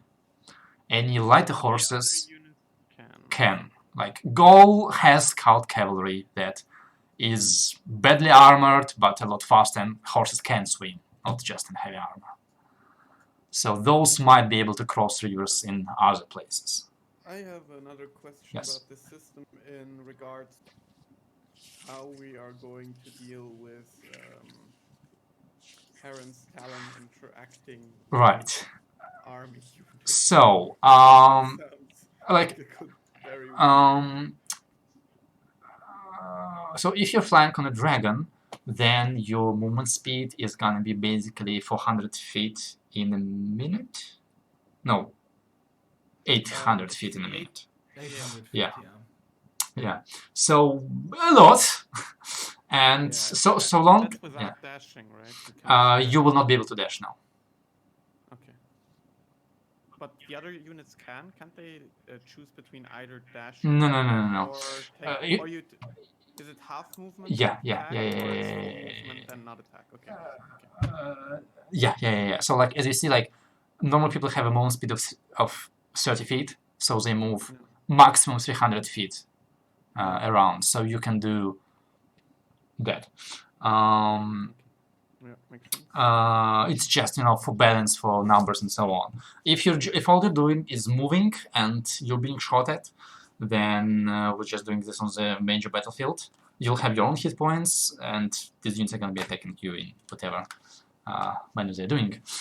If you are engaging them, however, we are gonna go to sub-maps where you will engage with individual units, which will have individual item cards for each individual soldier in that unit. Dan, how much do you hate yourself? You are not prepared. When I woke up today at 8 in the morning, I didn't hate myself very much. When I was not done doing everything at 5:30, I started hating myself very, very much. It's like I spent so much time like trying to convert stuff to D&D rules and balance it mostly against each other. And I changed everything so many times. Like I started working on this during the week, but I didn't have time. Plus today I had to Photoshop a lot. Oh boy. Quick question. Yes. What's the advantage that your command center will give you? Once it's set up after the first 10 minutes, if it's set up? Magic. And what do we know about this? Like, does it have any real influence we can tell? Magic or command center? Like both. So magic, I might change number, but I think it's gonna be like 10 minute charge time, so once in 10 rounds. And magics are gonna basically send like a huge blast of arcane energy that will be like about this wide. I think like it's gonna be like 600 feet across, and should be doing like about 30 damage to a unit. But it will have friendly fire. So yeah. Plus magic will not be instant. Units might have chance to retreat out of it, but it, like, depending on how you place it, it will be hard. Yeah. Plus an important part, is if your unit is in like, so let's just like say like I'm gonna take this knight and I'm gonna take the swordsman. So like right now they're not engaged. Right now they're not engaged. When their edges are touching, they are engaged. That's when they can attack.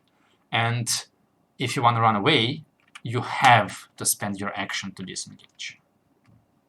Okay, and then you can only use basically half your movement. Yeah, so you can move only one square.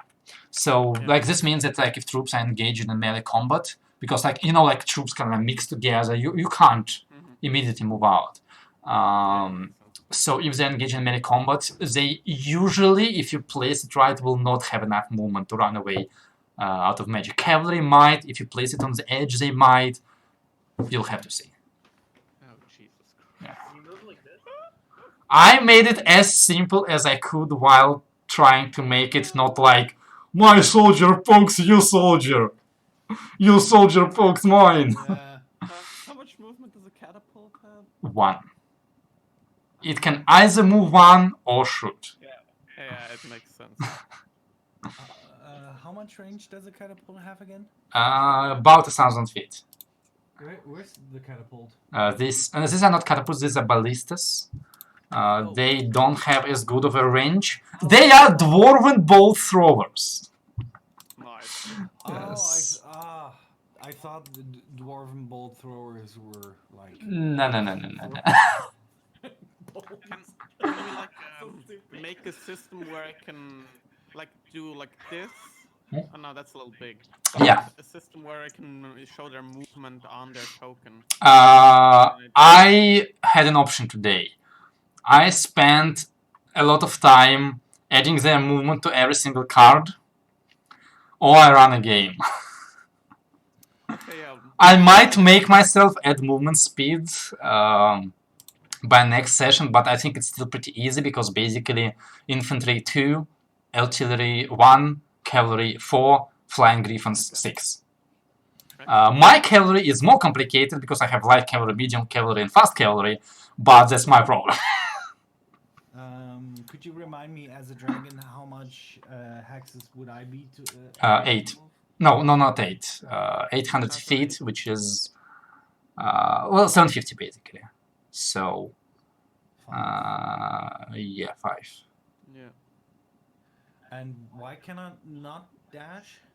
Wait. That was just for balance purposes. Yeah. 4, Yes, 5, basically 6. Just because they can't either. Strange. Wait, because griffins have a movement speed of 6, so they should be able to move 6 times. 1, No, 2, then- 3, 4, 5, 6. Yeah, you should be able to move 6 as Yeah, well. but not attack. Yeah, I know. They do have 6, right? Have they? Yes, they have 6. They do have 60, yeah. Yeah. Then you should have 6 as well on dragon. So they should do 600 range. But the dragon has. Dragon has also 80 feet of movement. But they should only, in that case, they should only move 600 a minute, the griffins. And then they should only be able to get this many hexes, which is 4. No. They can move 6 hexes. Movement speed of 6 equals 6 hexes. Well, then we have. Yes, movement speed of that's- 8, right? 8 hexes. No. A griffin speed is the same as a dragon speed. They both have a flying No, it is- speed of 80. Wait, what? Yes. 80? Yes. Okay, then. Sorry. Yes! So yes, your dragon will have 6 hexes, 900 feet. I Yes. could also become a Kirin, which has a movement speed of 120. Please And don't. then, But you won't be able to carry everybody. Actually, yeah. they're Yeah, you will also be. huge, They're huge, but- yes. So you will be. You also, well, in either case, you will be a huge target on the battlefield. Plus, Kirin will be. Oh, they can fly. Okay, so yeah, never mind. I was gonna say you're gonna be constricted by difficult terrain. You won't. Kirin also have the advantage that they hover, which means that if they were stunned or something, in Yeah, the sky, they don't they fall. wouldn't fall. It's not a terrible idea. But they do have like 50 hit points less and lower AC. Yeah, and the AoE ability alone is. Yeah. Do you have any plans to use anything aside from a dragon? Not mount-wise, but a lot of buffs on a dragon. Cause Like invisibly moving dragon. I think what I'm gonna do, because we're gonna be doing this next week, is actually let me switch here. I'm gonna make you a dragon Mhm. token, and you'll basically for mini battles you'll have proper D&D dragon, but for battle map I think I'm gonna convert your dragon to my rules to make it That's easier. good. Yeah. In case like you're being shot at like 10 Yeah. arrow to a dragon is nothing from 68 archers, but from on a mini battle it's gonna be different numbers. Also, quick warning: all attacks will technically have disadvantage against this dragon. Most likely. I'm gonna be foresighting it. A dragon? So Yeah, it will. okay. Yes, the dragon. So, I mean, sure. so Oh yes. I mean, once again, this fight is not about which side is. Well, I mean, you haven't seen a gold army yet. It's double the size of yours. Oh, it's going to be very huge. But where was I? Oh, man, I'm Yeah, it's about making them run away. And Jesse is already falling asleep and saying, "Dan, why are you doing this to me? I don't want to do this." I think we'll come up with good stuff here. Just need all of them. Also, initiative-wise, it's gonna be like you can choose like Aldana goal goes first because it's gonna be like cavalry goes first, like one side cavalry goes first, and another side cavalry goes, and another side infantry goes, and your side infantry goes, and your side archers goes, and other side archers go, then the artillery goes, and your artillery goes. So it's gonna be like in turns. Mm-hmm. And I'll fit Hearthstone somewhere in the middle. Would you leave us the map open? So Yes, I'll use a map and I'll open up the item cards for you to check out the units. I mean, it's mostly simple, like, well, every card has a unit ability, and I think the only units with special stuff are Griffins Owlbears, because they have Fear and Terror, and Knights of Kalambor have magic resistance. Is it on purpose that we only have in our journal 2 units? Yes, I haven't, like, I didn't want to add it at the start of the session so that you guys don't jump the boat, but you have jumped it anyway. Yes. So I cut. Oh, yeah, and yeah, one more cool thing, although it wouldn't really matter. Dwarf Berserkers are not just having advantage on their morale checks, they are unbreakable. They will fight to the last man. Oh, So that's yeah. when you put up if you see a terror unit coming around, that's who you put Yeah, up. and as you can see, these dwarfs are into killing cavalry, so yeah. Also, you'll see it on the item cards if you read it, but unit that causes fear is immune to fear, and unit that causes terror is immune to terror. Oh, cool. that's awesome.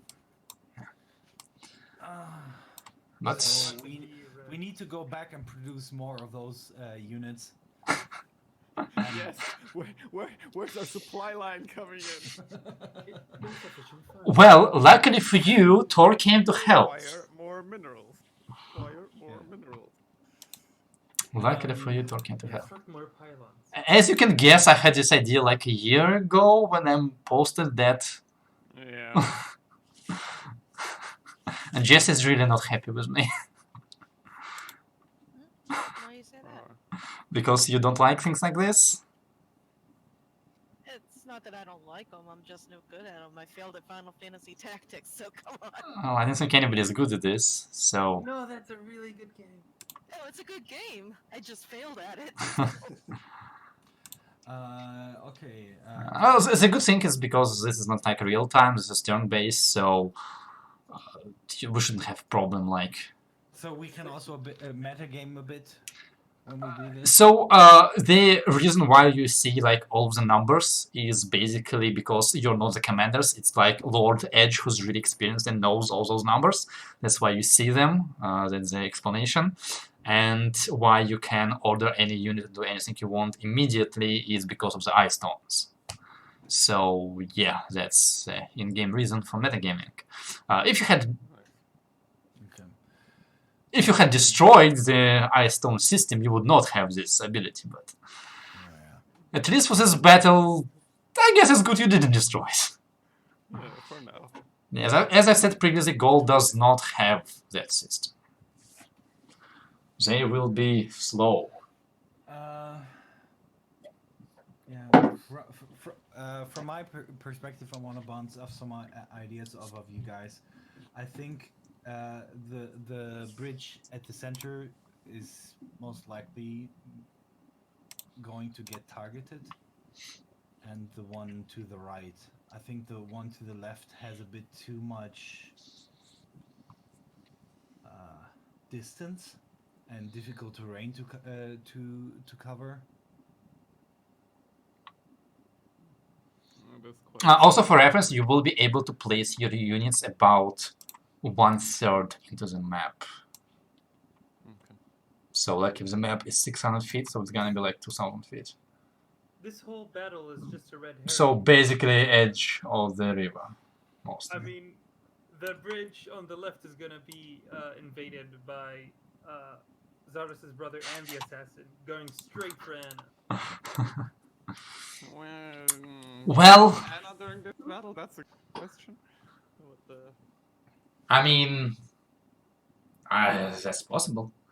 I mean, for all you know, Gol is gonna just send peasants at you, and their mages are gonna teleport to Kyozun and cast Earthquake or something. I don't know. That's a good strat.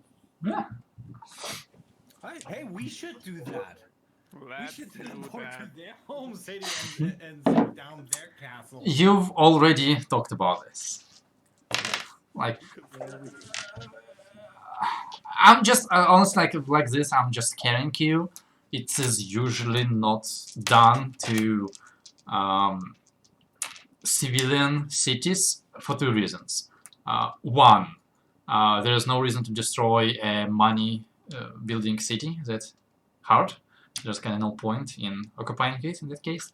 So usually they don't try to. Destroying assets. Yeah, that's what I'm slaves, talking about. Yeah, potential slaves. like to Austria, yeah, that's a good idea. To a city, not really. Even to Austria, it's like if they can take it, they will.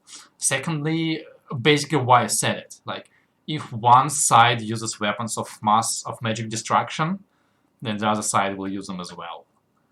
So it's like we could send our people to Earthquake Kyozun, but they will retaliate, and we kind of like our capital city. So let's send peasants killing each other, and whoever wins in that game is gonna be the boss now. Yeah, let the peasants fight it out. Yeah. Let them die for it. Yeah. And once again, for the sense of scale, so like a basic unit of spearmen and swordsmen is 120 people. A cavalry unit is about 60. Actually, no, I'm lying. Cavalry 45, infantry 90, archers about like 65, 70. Dwarves have like 75% of that because they're dwarves, they don't have many people. Like the berserkers, there are like just 60 of them. Well, just. But they're crazy guys. Yeah. Their armor class is really nice. Fucking 5? They're naked, dude. Oh. They have some fucking resistance. Yeah. I mean, compare the armor to crossbowmen. It's the same. Oh, poor souls. Yeah. Like, funnily enough, like you see, item cards, all of the ranged units also have a melee attack, and it's usually not bad because crossbowmen are basically the same soldiers, just given crossbows. So they can do damage, it's just that there are so few of them that they get killed very fast in melee. Quick question. Yes.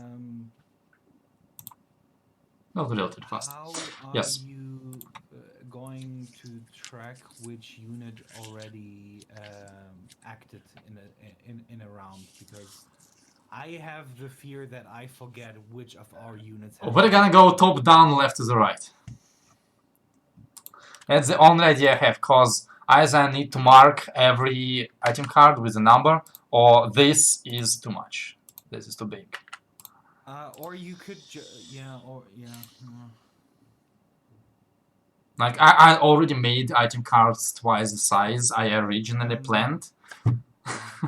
Would it be possible to put the health bar on top, because then we could use the round button? You below? can, I can put it on top, but I think it looks worse. I mean, we don't really. I feel like we don't need the health bar since we have the.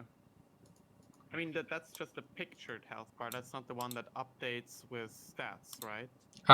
You don't want to be updating health on character sheets, cause Oh, it does work. yeah. So don't touch the character sheet. Don't edit anything on it, cause a single character sheet corresponds to multiple units. Yeah. So health points need to be adjusted for each unit on the battlefield, basically. But I think top-down, left-right strategy is gonna work well.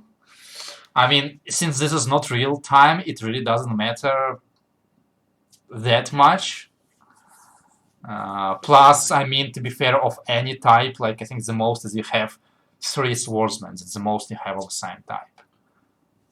Like I also don't have many units of the same type. I basically made it for the same reason, so that I could have 10 of the same units. But it's boring, and I'm gonna forget which I've used. I don't know. The reason why I would have used like let's use these spearmen down here as an example. That whenever they have acted in a turn, they get, for example, the red dot with Sure. a 1. And if we go to the second round, we add a 2. That way we can easily keep track of which units actually already acted. Well, you're putting a red light on them as in they've lighted is a good idea. And you can remove it later. I don't think you need to put numbers on it because there's no point. I'm gonna be counting number of rounds anyway. Yeah, or we just put the dot there when they acted and remove them at the beginning of a round. Yeah, that's a good option. Yeah, that works. Yeah. That's all. That way we And can clearly see them behind the health bar. Yeah. So what you're telling me is next campaign, by next campaign, Dan will have developed a new RPG system where it mixes I fucking absolutely combat do strategy not and know RPG. how well this is gonna work, how well this is balanced. Oh, fuck. I'm hoping this fight is not gonna end earlier than 10 rounds. I also hope it's not gonna last much longer than 10 rounds. Or like more than 20. Because like each round should be relatively fast because there's no magic going around, there's not many abilities you need to think about. It's more like placement of units and who they attack, so it should be pretty fast. But it's more like I tried to balance like damage versus health and so on to make sure like units don't die too fast, but it doesn't turn into a slog. I don't know if it works. We'll fucking find out. Well, we'll play test it next session. Yeah, Yes, it's cool. yeah. That's really cool. Like I hope this is not terrible, but I don't know. No, you know, the thing is, if something doesn't work, the great thing for a DM is that they can then just change the rule. If something clearly doesn't work, you can still say, all right, let's change this or fight rolls. Doing it mid-game will be a bit hard, but yeah. I guess. I mean, when it comes to this, I will leave it fully up to you to change the ruling on the spot because I clearly know that this is experimental in a sense, and if you find out if we find also like if we move units on the battlefield, it's really better to like select them and move them with arrows because it's both easier to count the number of moves, and because if you move them by mouse, you may misalign them and they will fuck up their movements and placement, and they will not stick together as well. So yeah, it's better to do that by movements. And let's just like say 1, 2, 3, 4, 5, 6, 7, 8, 9. So that's 9 by 90 plus 3 by 45 plus 24 plus 6 plus 3 by 68 plus 2 by 75 plus 60.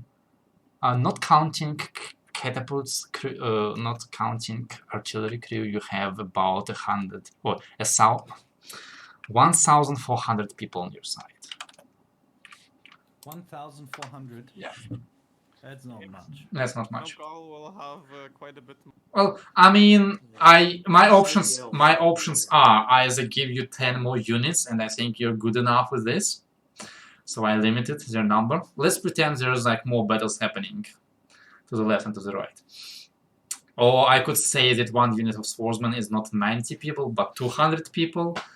But That'll make the individual smaller combats much a different yes. story. I mean, I'm pretty sure you can just like take Traeger and yonk him into an enemy unit of swordsmen, and like a minute later he's gonna come out fully covered in blood but victorious.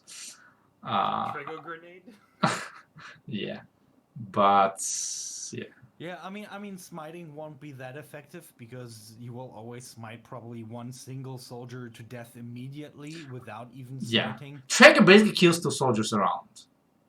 Yeah. And those soldiers need to roll a natural 20 to hit Traeger. Well, you had 22. He's up to what, like like 19. 30. Actually, they might roll. And 19 might be enough. 10%.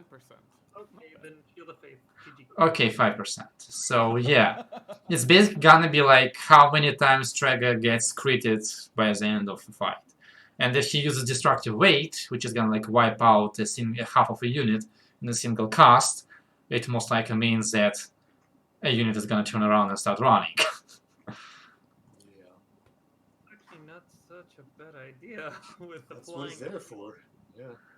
I mean, I'm just saying, it's up to you. You are basically hero type unit, which are overpowered and completely not balanced for this type of a war.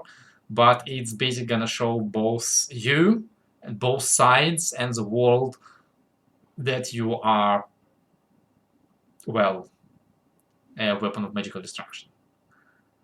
And it's up to you how you use yourselves. You can be A dragon. you can be, yes, you can be a dragon, or like you can be merciful, you can murder everybody. It's up to you how The many objective people is you kill. Clearly not killing, trying to end this with as least as much as casualties as we can. You guys, So the terror and the fear mechanics is what are we gonna probably mostly put our effort. like, I'm not sure which side would have won, Gol or Aldana, if it was basically like me playing with myself. A lot, I think, would have been depending on luck, on like where's dice go. But obviously, like you guys as a game changers. So it's up to you to decide how. There's a type of unit I don't see here. Which one? What else? Yes. Not They'll yet. sneak in later. They might come later. You don't know. Or is Also, just QN rushing across the battlefield? It's Go- just go- Yeah, it might be. There are hero units in Warhammer. Yeah, but what was the quote about like kill enough people, you're a hero, kill everybody, you're a god? So that's basically what you're doing at this point. You're playing gods. We're tier 4, guys. We're tier 4. 4 years later, we're tier 4. Mm-hmm. Well, Oh, yeah. for 3.5. one of you. One more year and we're tier 5. Level 17. This will be the first time that I will use a level 9 spell. Ever. Yeah. This will be the first time I ever use a 5th I mean, level. I did use level 9 spells as a DM before, but I haven't I- actually. I Because I didn't use. Oh, well, I used an 8 level spell as a Kirin. I used Control Weather. Even when I played as a full casters on other campaigns, the maximum level we got is like 13. Yeah. And yeah, like now we're gonna finish another campaign, which is the Asterak one. What is that? Cholt's Jungle. Tomb of. We're like level Yeah. 10, Tomb of and we're gonna finish it. Like, Annihilation. yeah, Tomb of Annihilation. The We're gonna highest probably I've finish it. played is level 6 with Lux. Yeah. But the problem is that, for example, for the pre-written campaign, like the campaign books, they usually always end around level 10, Yeah, maybe yeah, 15. But there are no, or at least to my knowledge, there are no official level 20 high end. I think Descent and Avernus might be high up, but anyways, we are 15 sidetracking a little bit. We're I still was gonna ask, are technically we playing. still in- Yeah, we are still in game. Like, we're discussing this so that you guys know, but we're in game. Alright, well, if you have heard everything about this that you see currently that you need to know, I mean, you can ask me during the week, it's not a problem. But if that's it, we can, like, go out from the map and go back to you talking to Lord Edge if you have any questions for him, or you talking among yourselves, and me doing some more exposition.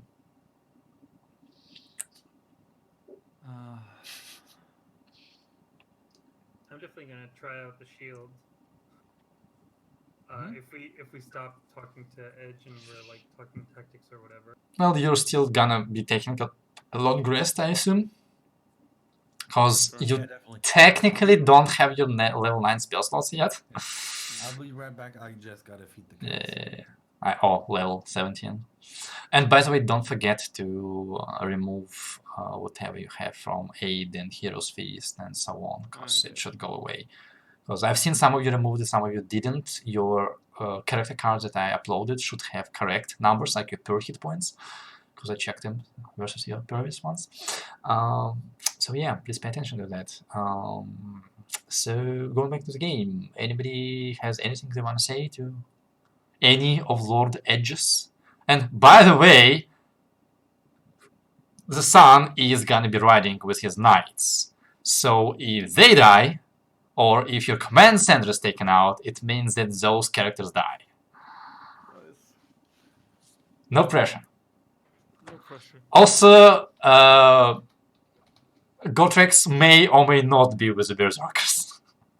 Yeah. That's more pressure there. No, they're the unit I want mostly to utilize, but yeah.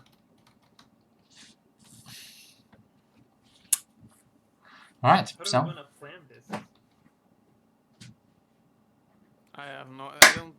I don't see too much planning going into this, but well, I mean, we can focus that during the week. Let's try and stay on the RP side for the rest of it. also for the reference, I haven't yet time to do that. I'm basically gonna drink the week most likely, like tomorrow or after tomorrow. I'm gonna place my units in like DM layer without seeing your position of units, to be fair, and then you won't see my units, you'll place yours, and then we'll see each other.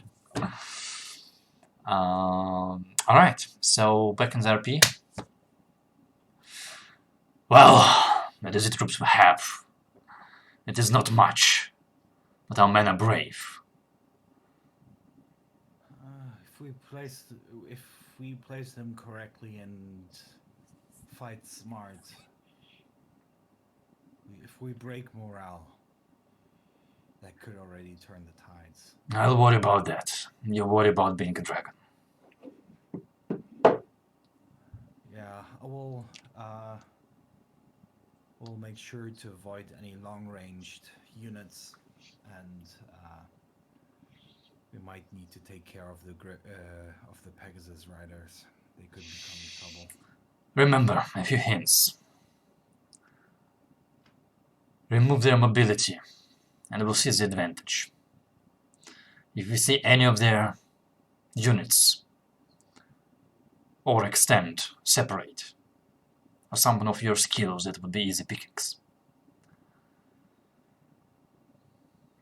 We will dive in. And I am not aware of your abilities, but being dragon, perhaps, if you see a unit of archers just far enough away from everybody else.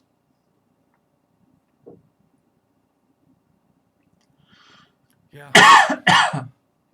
We know our priorities, but we'll try to pick off anything. But in all honesty, I would prefer if we get through this with as few casualties as possible. I heard their primary goal. But if you ask me, I'm going to concentrate on lowering our casualties. Yeah. Of course. Yeah, we have few men, and we should make sure that we keep them as safe as possible. Aldana first. And you do you, and let's try and not let this battle drag on. That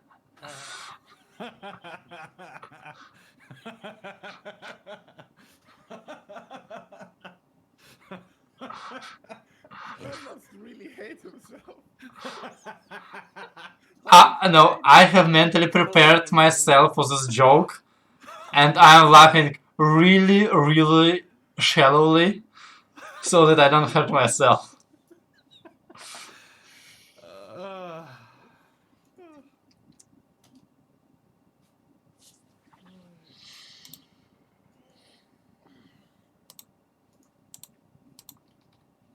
Well, if that will be all, You may observe the troops, talk to people, rest. If there's any equipment we can provide, it is available. Are our mages here already? Yes, they are dividing the battlefield for tomorrow.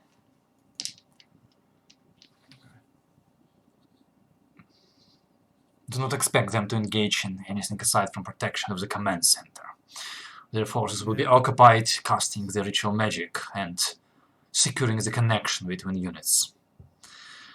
No. In any case, this is not the battle where a fireball will be enough. No, probably not. But placing those fireballs in the right position at the right time, that may make a difference. For you, yes. The fireball is what, 150 feet? A longbow shoots 600 feet. And if you give a longbow to 90 people, this is a different game. Yeah, I understand that. I'm more talking about throwing that fireball into their command center. No, your rules are different from ours. Our mages cannot go within range of their archers and survive. You can. Yeah. I was talking about the fireballs that we throw. Well, No, you keep the mages with you. That's fine. oh, one last thing. If we get into the magic slinging territory, if we see blue light, it's our magic. If we see anything else, it's most likely them. What's blue light? Ice. I don't know the name. Something freezing sphere.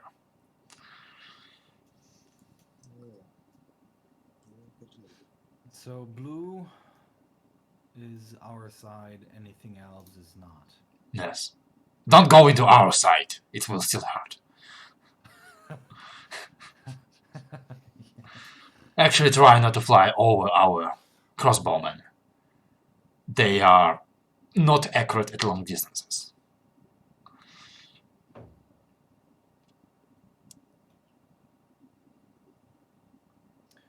Our troops are aware that we have a dragon, right? Not yet. Yeah, make sure that they don't. That if they see a dragon coming in, that's the reason for them to start cheering. Not as long as we're the only dragon. As long as if we see another dragon, we will make sure to let you know. How many dragons are there supposed to be? Well, one. Hopefully just one. Can you describe how this dragon is supposed to be? Can you maybe carry an Aldana crest in a claw? Probably. We might be able to tie something around my claws. I don't know. Claws or the tail or something. When you're talking big, how big? Huge. So. Oh. The body itself is about 15 feet. Oh, I thought they were supposed to be bigger. No, that is the ancient ones. I'm not there yet. So you're making a baby dragon? Something like that. Alright. An adult dragon. Technically young. Yeah. Oh, yeah. By your standards, it would be a young dragon. It will be. Jason's like, what? Nobody told me that. He'll be a 5x5. Well, if you're gonna be that big, I think I have a flag you can borrow. Wrap around your neck or something. Yeah, will work. You will. I will need at least 1 hour in, at least 2 hours in advance before things start. so I can make sure that the transformation sits. 2 hours? What do you mean, why 2 hours? He Well, wants to what- hold what- concentration so it's permanent so that he doesn't have to. Yeah, but it's Yeah. 1 hour. You need 1 hour to do Yeah, that. but then there's like additional time to get to the battlefield and Oh, prepare right. in advance, Yeah. cast spells, all that stuff. So minimum would be 1 hour before, so I have the time to make the transformation permanent, and maybe Well. 5 more minutes or something.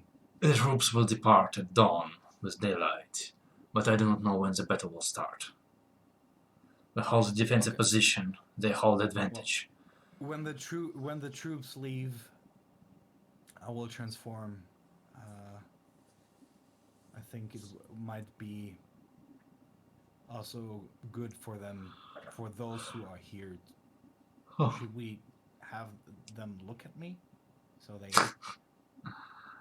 see a dragon? Look for at the me. first time before- I'm the dragon now. Yeah, wouldn't it make sense that they know? None of these people know what a dragon really looks like, do they? What if? Okay, well, never mind. All right, fuck me for being considerate. It's not a bad idea.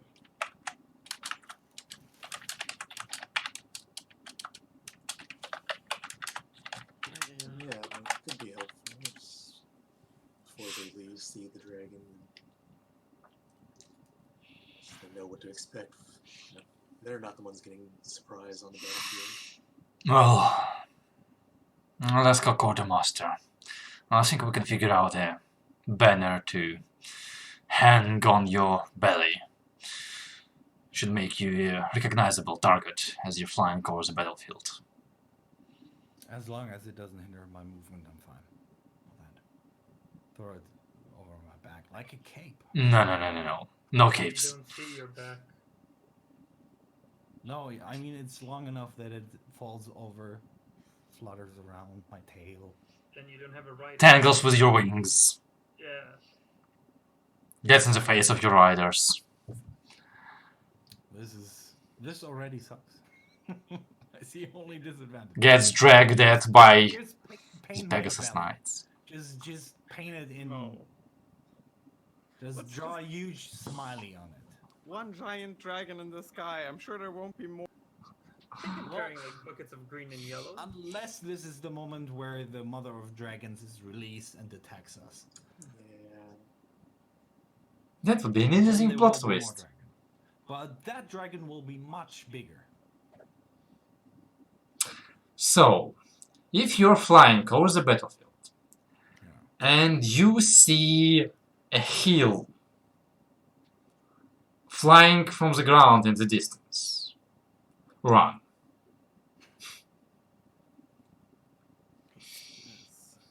A forest. Alright, anything else? Yeah. Not for me. Anybody I'm else? good. Zardos, son of a military enemy, with his education.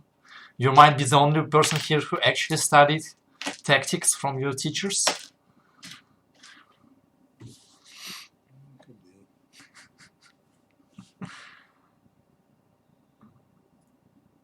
Yeah, without knowing the enemy movements, probably not too much. Alright. Well, if you have Some ideas. Though. nothing more to say, then would you like to leave?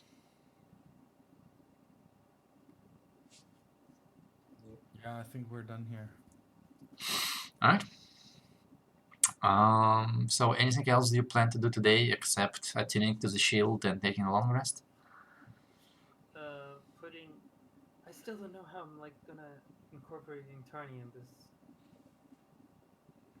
I don't think you are. I don't think there's a way if we want to do dragon strats. Dragon stats is me buffing him and on him. No, dragon strats is for the most part is us getting around on the dragon strike at specific points. Flash. Now this is the real climax of the session. All right. So, what we could do is I transform into Kieran, and I can cast Wind Walk at will, and then we just gonna use our entire riders, Wind Walk the shit out of at least one battalion, take them and fly behind their backs, and then. I don't like it's too good. I don't like it. It's gonna fuck everything. Hmm? What? That's the cloud thing that we do. That we do.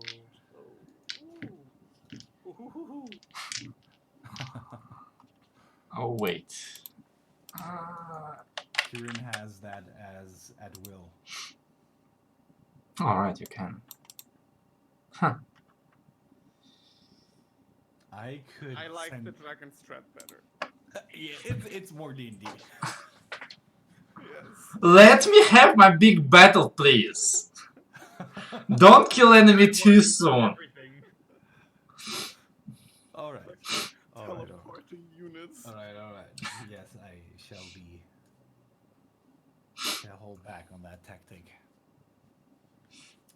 But we'll do it if we get fucked in this battle, and we have to counter-strike. We will fucking do this. I mean, you could definitely take reverse gravity tomorrow and just like clown an entire fucking group up into the sky. Yeah, that would be scary. Yeah. I mean, if they go like at least 100 feet into the sky, they are not gonna fight for much longer. Like, it may not kill them, but... They're not going to want any more of that. Yeah. 10d6 damage is also not too bad, but 30 damage, get yeah. rid of people. Yeah, it's kind of one of the things you hit that and you're like, yeah, I'm going to go home now, guys. Well, I was more thinking you're doing that a unit of cavalry, and it's like horses fall first, then the knights, I guess. Yep. And then you have the issue with, well, the horses are definitely dead. Yeah. Now we're on foot. Let's go home. Yeah. Yeah, it's My armor is quick way to pretty mess- dented. Let's go home. Yep. Quick way to mess up horses and heavy armor. How much is a mile in feet? Oh. I don't know. Something along 5,000. Like, I think this whole battlefield is like 2 miles across, I don't remember. Guys, you know what I could also do if I turn into a Kieran? I could cast Etherealness on all of us. And then we have all the time in the world to scout the battlefield and then appear right under their faces. Etherealness, isn't that concentration? And isn't it... you can only cast it at max... I don't know, if you cast it at level 9, you can cast it at 4 or 5 people, I on think. 6 people in total, including myself.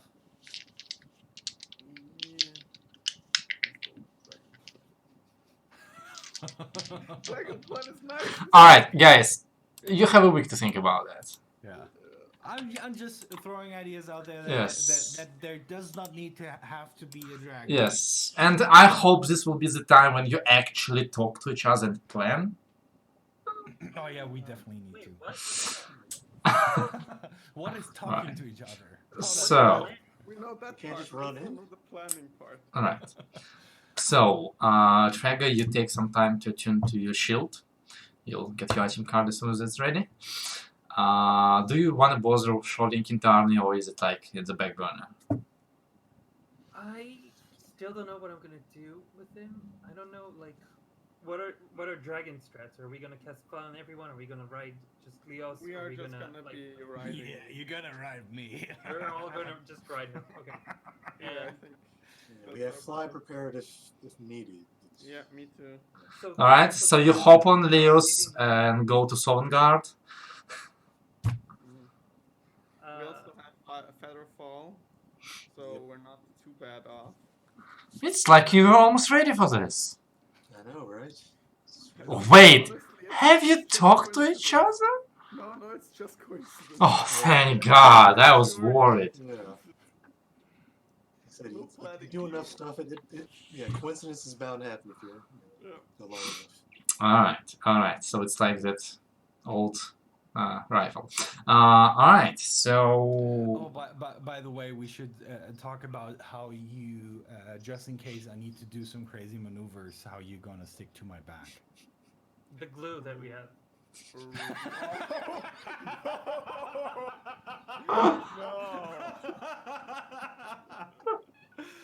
Oh, Get you rid of crazy that man. ever again. Yeah. Oh. I mean, I'll be okay. I'll be okay. Okay, guys, get off now! Yeah, about that! Let's Yeah. chop our legs. So Zardos is safe anyway, because Zardos can stick to him. I will probably have fly. I don't know yet because I don't have the target. You won't be fast enough. I'm not giving Fast you... enough to- I'm not giving you 80 feet movement speed. No, I'm talking about like enough. I can just like if he flips over or something like that, I could like just bounce back on him. Like if he's not moving. If he slips over and you let go, it's gonna be like... Whee! Bzz, You know whee! what? You are going to tie some ropes like around my neck that you can hold on to. They're a bit loose, so you can slip your legs under them. And if I have to do some crazy Little harness setup. flips, there is Alright, at least a rope alright, that you can hold alright. on to. So you're gonna ride at full At the very speed least. in plate armor atop of a dragon. Well, that's one way to get hemorrhoids. This is why you have athletics proficiency. This is okay. We do have Nidala in case of the emergency parachute, I guess. Yeah, I will make sure that I fly more than 60 feet above ground. Fly safe, Commander. So you have at least one round of falling. No, we got featherfall for that. Well, I mean, anything below 500 feet is instant fall, unless you have feather fall, so... Anything below 500 feet? Yes. Cassandra's Guide, falling. If a unit is falling, they instantly descend 500 feet, then continue descent at a rate of 500... No, feather fall is 60. 60 is relatively slow. Oh, 500 is a lot. Yes. That's why in Selim's campaign, when we're falling like 2 kilometers, I had a few rounds to cast Featherfall myself. On your cleric. Yeah. Oh yeah, I would have splattered on the ground. That too. Anyway, so anything else immediate that stop speedballing? Alright. Then Princess Anna wasn't in the room. Right? no. Okay. I mean, assuming you like escape immediately and don't go into the dungeon anymore, you should be safe from meeting her. Especially if you choose to stay like on the outskirts of the encampments, because she most likely will not be walking through the night over there. Yeah. But you'll find out. Alright, so then I guess, do you have any special desires for how you're gonna be taking a long rest? Any spells you wanna cast? Any watches? Well, I'm definitely going to cast Leoman's tiny hut. So we have a protective something around us. Alright, yeah. And I could. Because like this is a really good time for like a random 24 old bear encounter. We go a little berserk in the night. I'll just, lay some additional forbiddens on a place Oh. we're sleeping on. And who are you gonna forbid? Undead. Damn it. Okay, that is interesting. So what's the range on that? Can I post it? Can I post it? Can I post it? Can I post it? Yeah, I can post it. Let's see. You create a ward. It's 200 feet. Are you using all of that? Nah, I'm just gonna try and protect like Tiny not hut? just more or less, a little more than that, like maybe the surrounding a bit more, but no, I'm not using the entire 200. So they can't teleport it, and it damages undead. If they come in, they are gonna get start taking some pain. Yes. Interesting, interesting. Are you announcing this to everybody? To my fellow. Like, are you like saying, guys, I'm casting a spell? Are you saying, guys, I'm casting Forbiddance? Or are you saying, guys, I'm casting a spell that's gonna hurt undead if they come in? This is what I'm doing. Yes. Alright. Explaining it as broadly as possible. Bam, Zardos dies. Alright, Considering alright, that it alright. was- Okay, okay, sure. Alright, happening, I'm gonna dispel it. Okay. alright. It's that moment when Anna passes by and says, "What happened to Zardos?" Well, same thing as to Arliss. It was less voluntary though. There's just a pile of ash and the swords from Zardos laying. You know, you're like, hey Anna, you know, Zardos is dead. Oh no, why? What happened? Well, he was walking into the forbidden zone and he kind of got disintegrated. And she's like, oh no, why did you tell me like this? You could have warned me, like, I don't know, like, so Zardos was walking in the middle of the night. You're like, right, okay, so, Zardos was walking in the middle of the night. Speaking of dead people, here's another one. While we're saying this, we might as well. You can use that tomorrow. You can use that tomorrow after the war. Speaking of all of the dead people, You know who else is Another dead? This is gonna shock you! speaking of dust, come on, Trigger. As the dust settles on the battlefield, so does ours. Alright. You're taking a long rest, right? Lemons, any heart, forbiddance, anything else? I'm gonna be awake in there and looking at them the entire time to spot if they're having bad dreams. And if they're Got having it. bad dreams, I will cast Dispel Magic. At Got level it. 5. Alright. Short rest in between. Alright. Anybody else?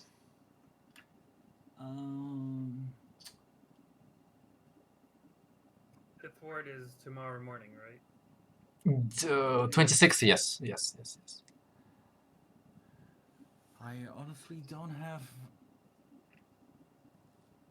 I don't have anything to. Well, if you don't have anything to say, then you shouldn't say anything. I can do 3 death wards now, since I'm level 17. Nice. Yeah, you'll do that in the morning, when you will be level 17. Alright. So, you lay out your sleeping bags, you get some more food, you cast the spell, huddling together. Everyone seems to give you enough space and respect, knowing who you are, which might be a problem later, but whatever. And under the watch of Rasim, you go to sleep. You drag have unattuned from your periapt, you have attuned to the new shield. And Rasim, I need you to give me a perception check. I have a passive perception of 22. Do you have disadvantage at night? I don't remember. No. What's your dark I vision? have perfect. Yeah, perfect, how long? In all conditions, 120. 120. Oh, Is that's that observant? kind of disgusting. Now that's Devil's Sight. You have that? That's And disgusting. Yes.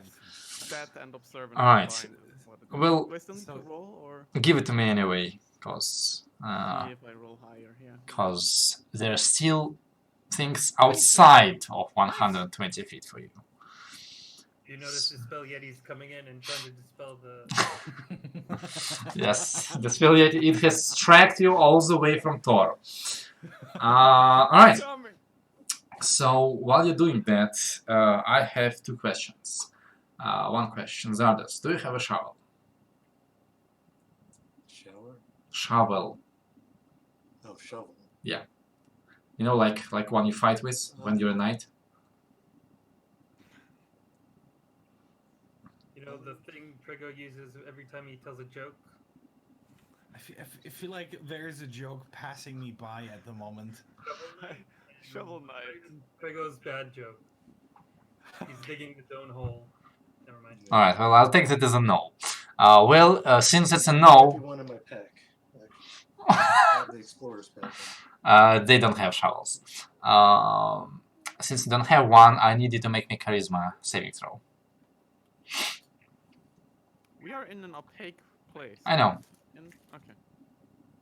It's the sword. Is it charisma? Yes. Ah, she wants to make love to him in his sleep. Yes. Alright. That sounds appropriate. Okay. So you've kind of been off for like the last couple hours, because Blood Princess said that she's gonna give you more, and you've accepted the kiss. But nothing really happened. Forgot about It just, yeah, kind of slipped from the mind. And in the middle of the night, you kind of get restless. You check out your pack. You think to give up. But then you're like, right, I'm a mid encampment, and it's no problem to find a shovel. With this shovel in hand, you walk through the night, Wait, past... see this? Yeah, you see that. I see him walking off. With the shovel. Zardos? Hello?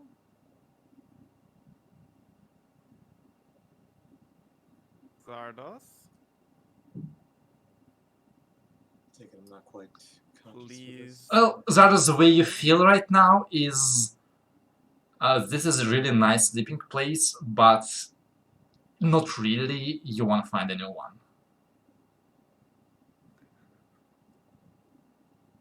Yeah. Just need to go What? find someplace more comfortable. But this place here is safe.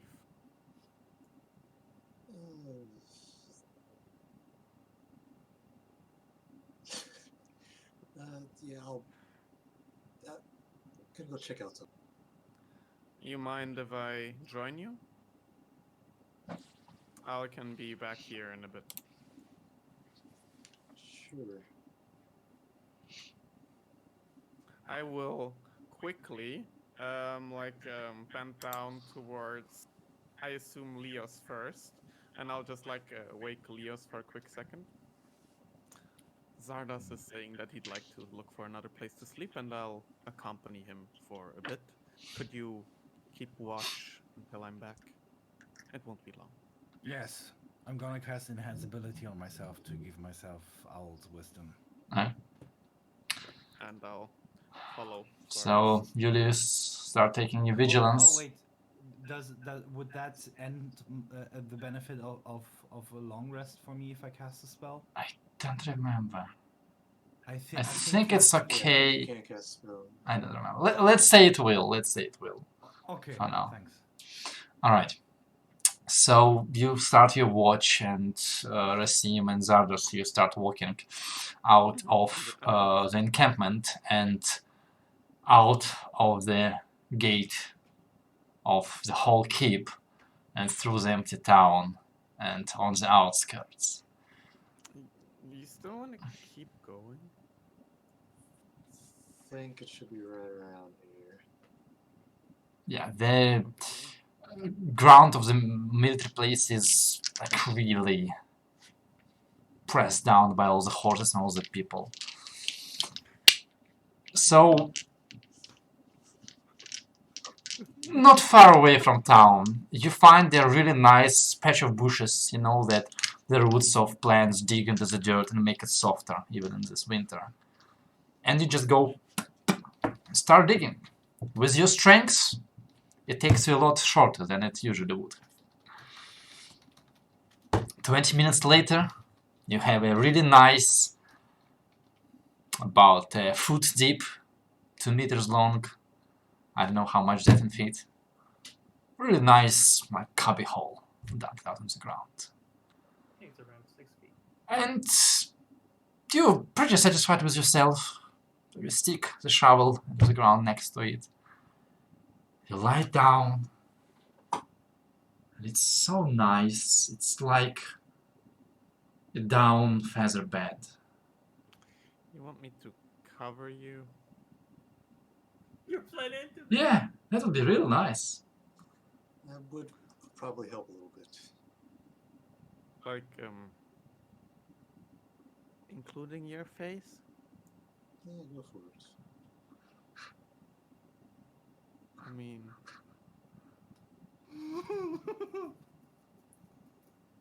I wish I could sleep in this way, so I'm gonna try it out. I will, Let you know how. I will try and, yeah, just like shovel some dirt loosely onto him everywhere. Yeah. Do you mean like you're doing it loosely, just like throw some on him, or are you actually like burying him completely? I mean, I think I start out with the loosely, and then Okay. I know he's serious about this, so I'm probably gonna actually Alright. bury him. But I'm not very strong. It takes. Yeah, it takes you a while, and you get kind of winded. You get like sweaty.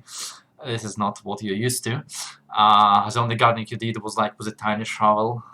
And it was only once, and I hated it. Yeah, and you went back to your books. Zardes, you're lying down there, and like as the ground is covering you, it feels cold at first, but not really. And as it starts covering you more and more, you kind of feel yourself starting to panic a little bit. Like, what the fuck am I doing? I'm gonna suffocate. I'm gonna die. And it's gonna be like the most stupid way to die.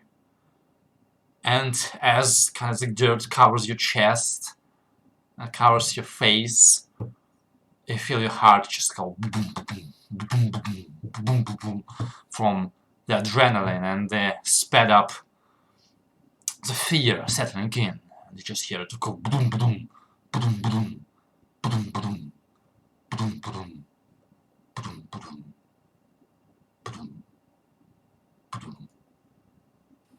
Welcome to Undeath. Silence. And you find the pleasant embrace of sleep take you under. Does it stop altogether? You'll find out in the morning. I will like you know, like wait for a quick second up there, and then I'm gonna like, yeah, why not? I'm just gonna stick the shovel at the top to like maybe I'll remember where this was tomorrow. I mean, I'll probably remember anyway. In case we need to get him out again. And then I'll walk back towards where Leos is still waiting. Alright. And as soon as I'm back there, I'll basically tell him. Zardos chose to dig a hole like the ones you find on a graveyard. Then he chose to lie in it, and I asked him if he wanted to be like covered, and he said yes. So I buried him. Okay, that's all. You can go back to sleep if you like. And with this, we're gonna end the session for the night. 0 fucks.